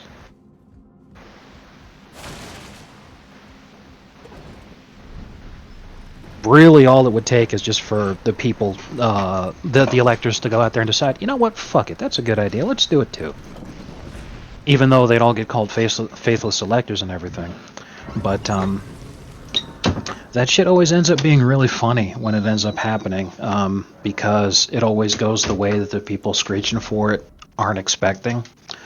It was one of my favorite memories surrounding the 2016 election, is everyone was like, well, wait, it's not over yet. There can still be faithless electors who do the right thing. So then, like, they pumped that meme really hard along with the recounts and all that shit. The recounts just found more votes for Trump instead of Clinton. And the faithless electors, Hillary had more than Trump did. That was beautiful. He had the most faithless electors of any presidential candidate ever, I think. Of somebody who would go on to actually be elected president, yes, but she. Oh well, yeah. That's what I was about to say. Is that he had a lot of faithless, because there were a lot of faithless electors that year in general. Trump had some, Hillary had way more, and her having the most ever, that makes a lot of sense too. Yeah, he had somebody like in Washington State. There was a faithless elector because instead of voting for Hillary, they voted for somebody who was like a Native American political mouthpiece of some kind. Yeah. Like the equivalent to just going out there and saying Ross Perot, you know, like. Not even Ross Perot. This is like voting for Mickey Mouse. Used.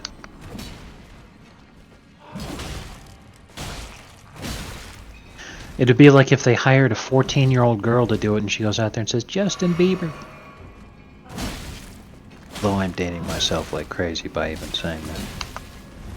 Yeah, nowadays you'd be accusing, if that was the case, Justin Bieber would be a groomer. Yeah, pretty much. I don't even know who this is all because, like, I'm so far removed from people who are young enough to, like, actually care about this kind of thing. And I don't have kids. I don't even know who the current year's version of Justin Bieber back when he was, It's you know, the that whole thing. K-pop. The K-pop. What are they called? What's that band called? What's the really popular K-pop band right now, guys? Somebody in chat's gonna know who I'm talking about. Fucking. What's the name of them? BTS. Yes, thank you. Yeah, BTS. Okay, you lost me at K-pop. We did not fight wars against them in order to have them dominate our children's culture like this. However, there's one way that you could have won me back if instead of saying K-pop, you said Joji. Would have been like, you know what? The kids these days are listening to Joji's music, then all I know is the more things change, the more they stay the same. I'm like, when I was your age, I listened to Joji too. Although we called him by a different name back then. Yep. Nowadays, the kids are listening to the books on tape version of the Unabomber's Manifesto. Now that's based. I saw this green text the other day. I was like, what if Joji is just like this is Filthy Frank's final prank? What if he just comes out for like his biggest show that he's ever done? He just comes out just as pink guy. Welcome to the rice field, motherfucker.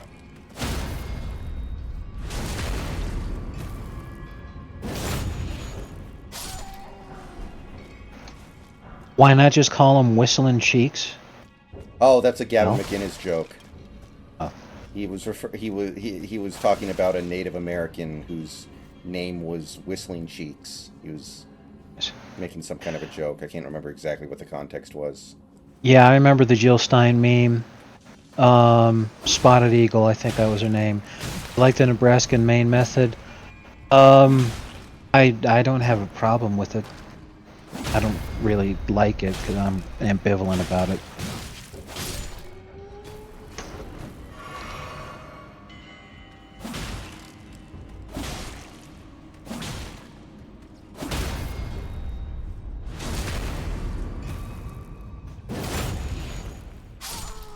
But Santi doesn't care about stuff like that, right, guy? Come on, you know Santi. You should hear the stuff that he got called when he was in school. He's told me about that. One time somebody called him sir.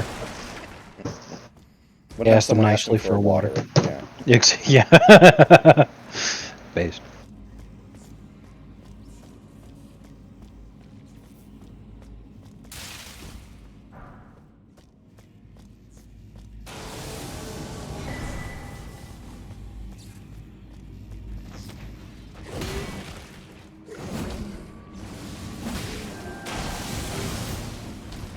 Have you seen the video of the YouTuber doing an apology by playing a ukulele and doing like this spoken word song addressing this controversy that's been around here lately?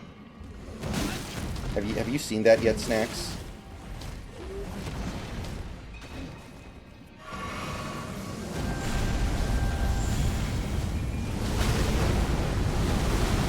You know what? I'm not going to fight this idiot. I'm not fighting this guy. I can just run right past him. Screw you, buddy.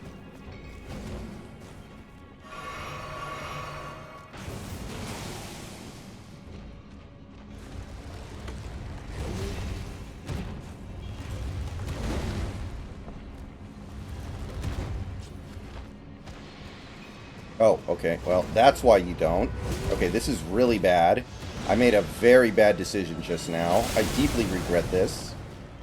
I immediately regret this decision. Yeah. Fucker. Okay, I don't even know if at my current level I'm going to be able to do that fight. I don't know anything about it, so odds are good that even if I showed up and if I came correct, it wouldn't go well. Oh my god. Joji was performing live at an Atlanta concert. Then he hit him with I nut my own face. And the audience was like, what?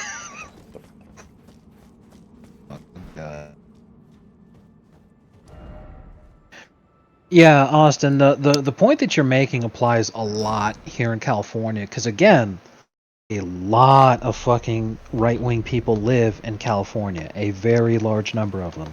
But a lot of them don't bother even voting. Because even, again, like I said, when Trump got the most votes from California that he got from any state, still lost California by 30 points. A lot of them don't give a shit, but if you told them that their vote would actually matter, that if they went out there and voted, the electoral votes would be proportional, holy fuck, it'd be close enough that we actually might win the governorship in the right year, and it would completely change the landscape of American politics forever by doing that, yeah.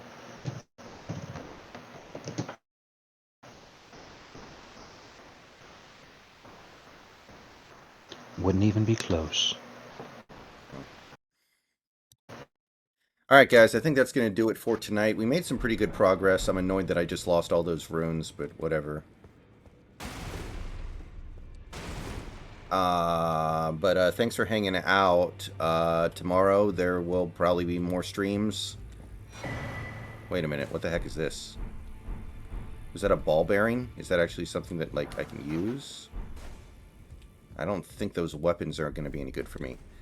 Alright, see you guys later. Thanks for hanging Okay, out. I'm starting to understand what you meant by saying you look like a pinhead now, because Yeah. I was really attracted to the shovel on the top of your head, but looking at it for long enough, I'm all like, yeah, why does your head look so fucking thin? Yeah.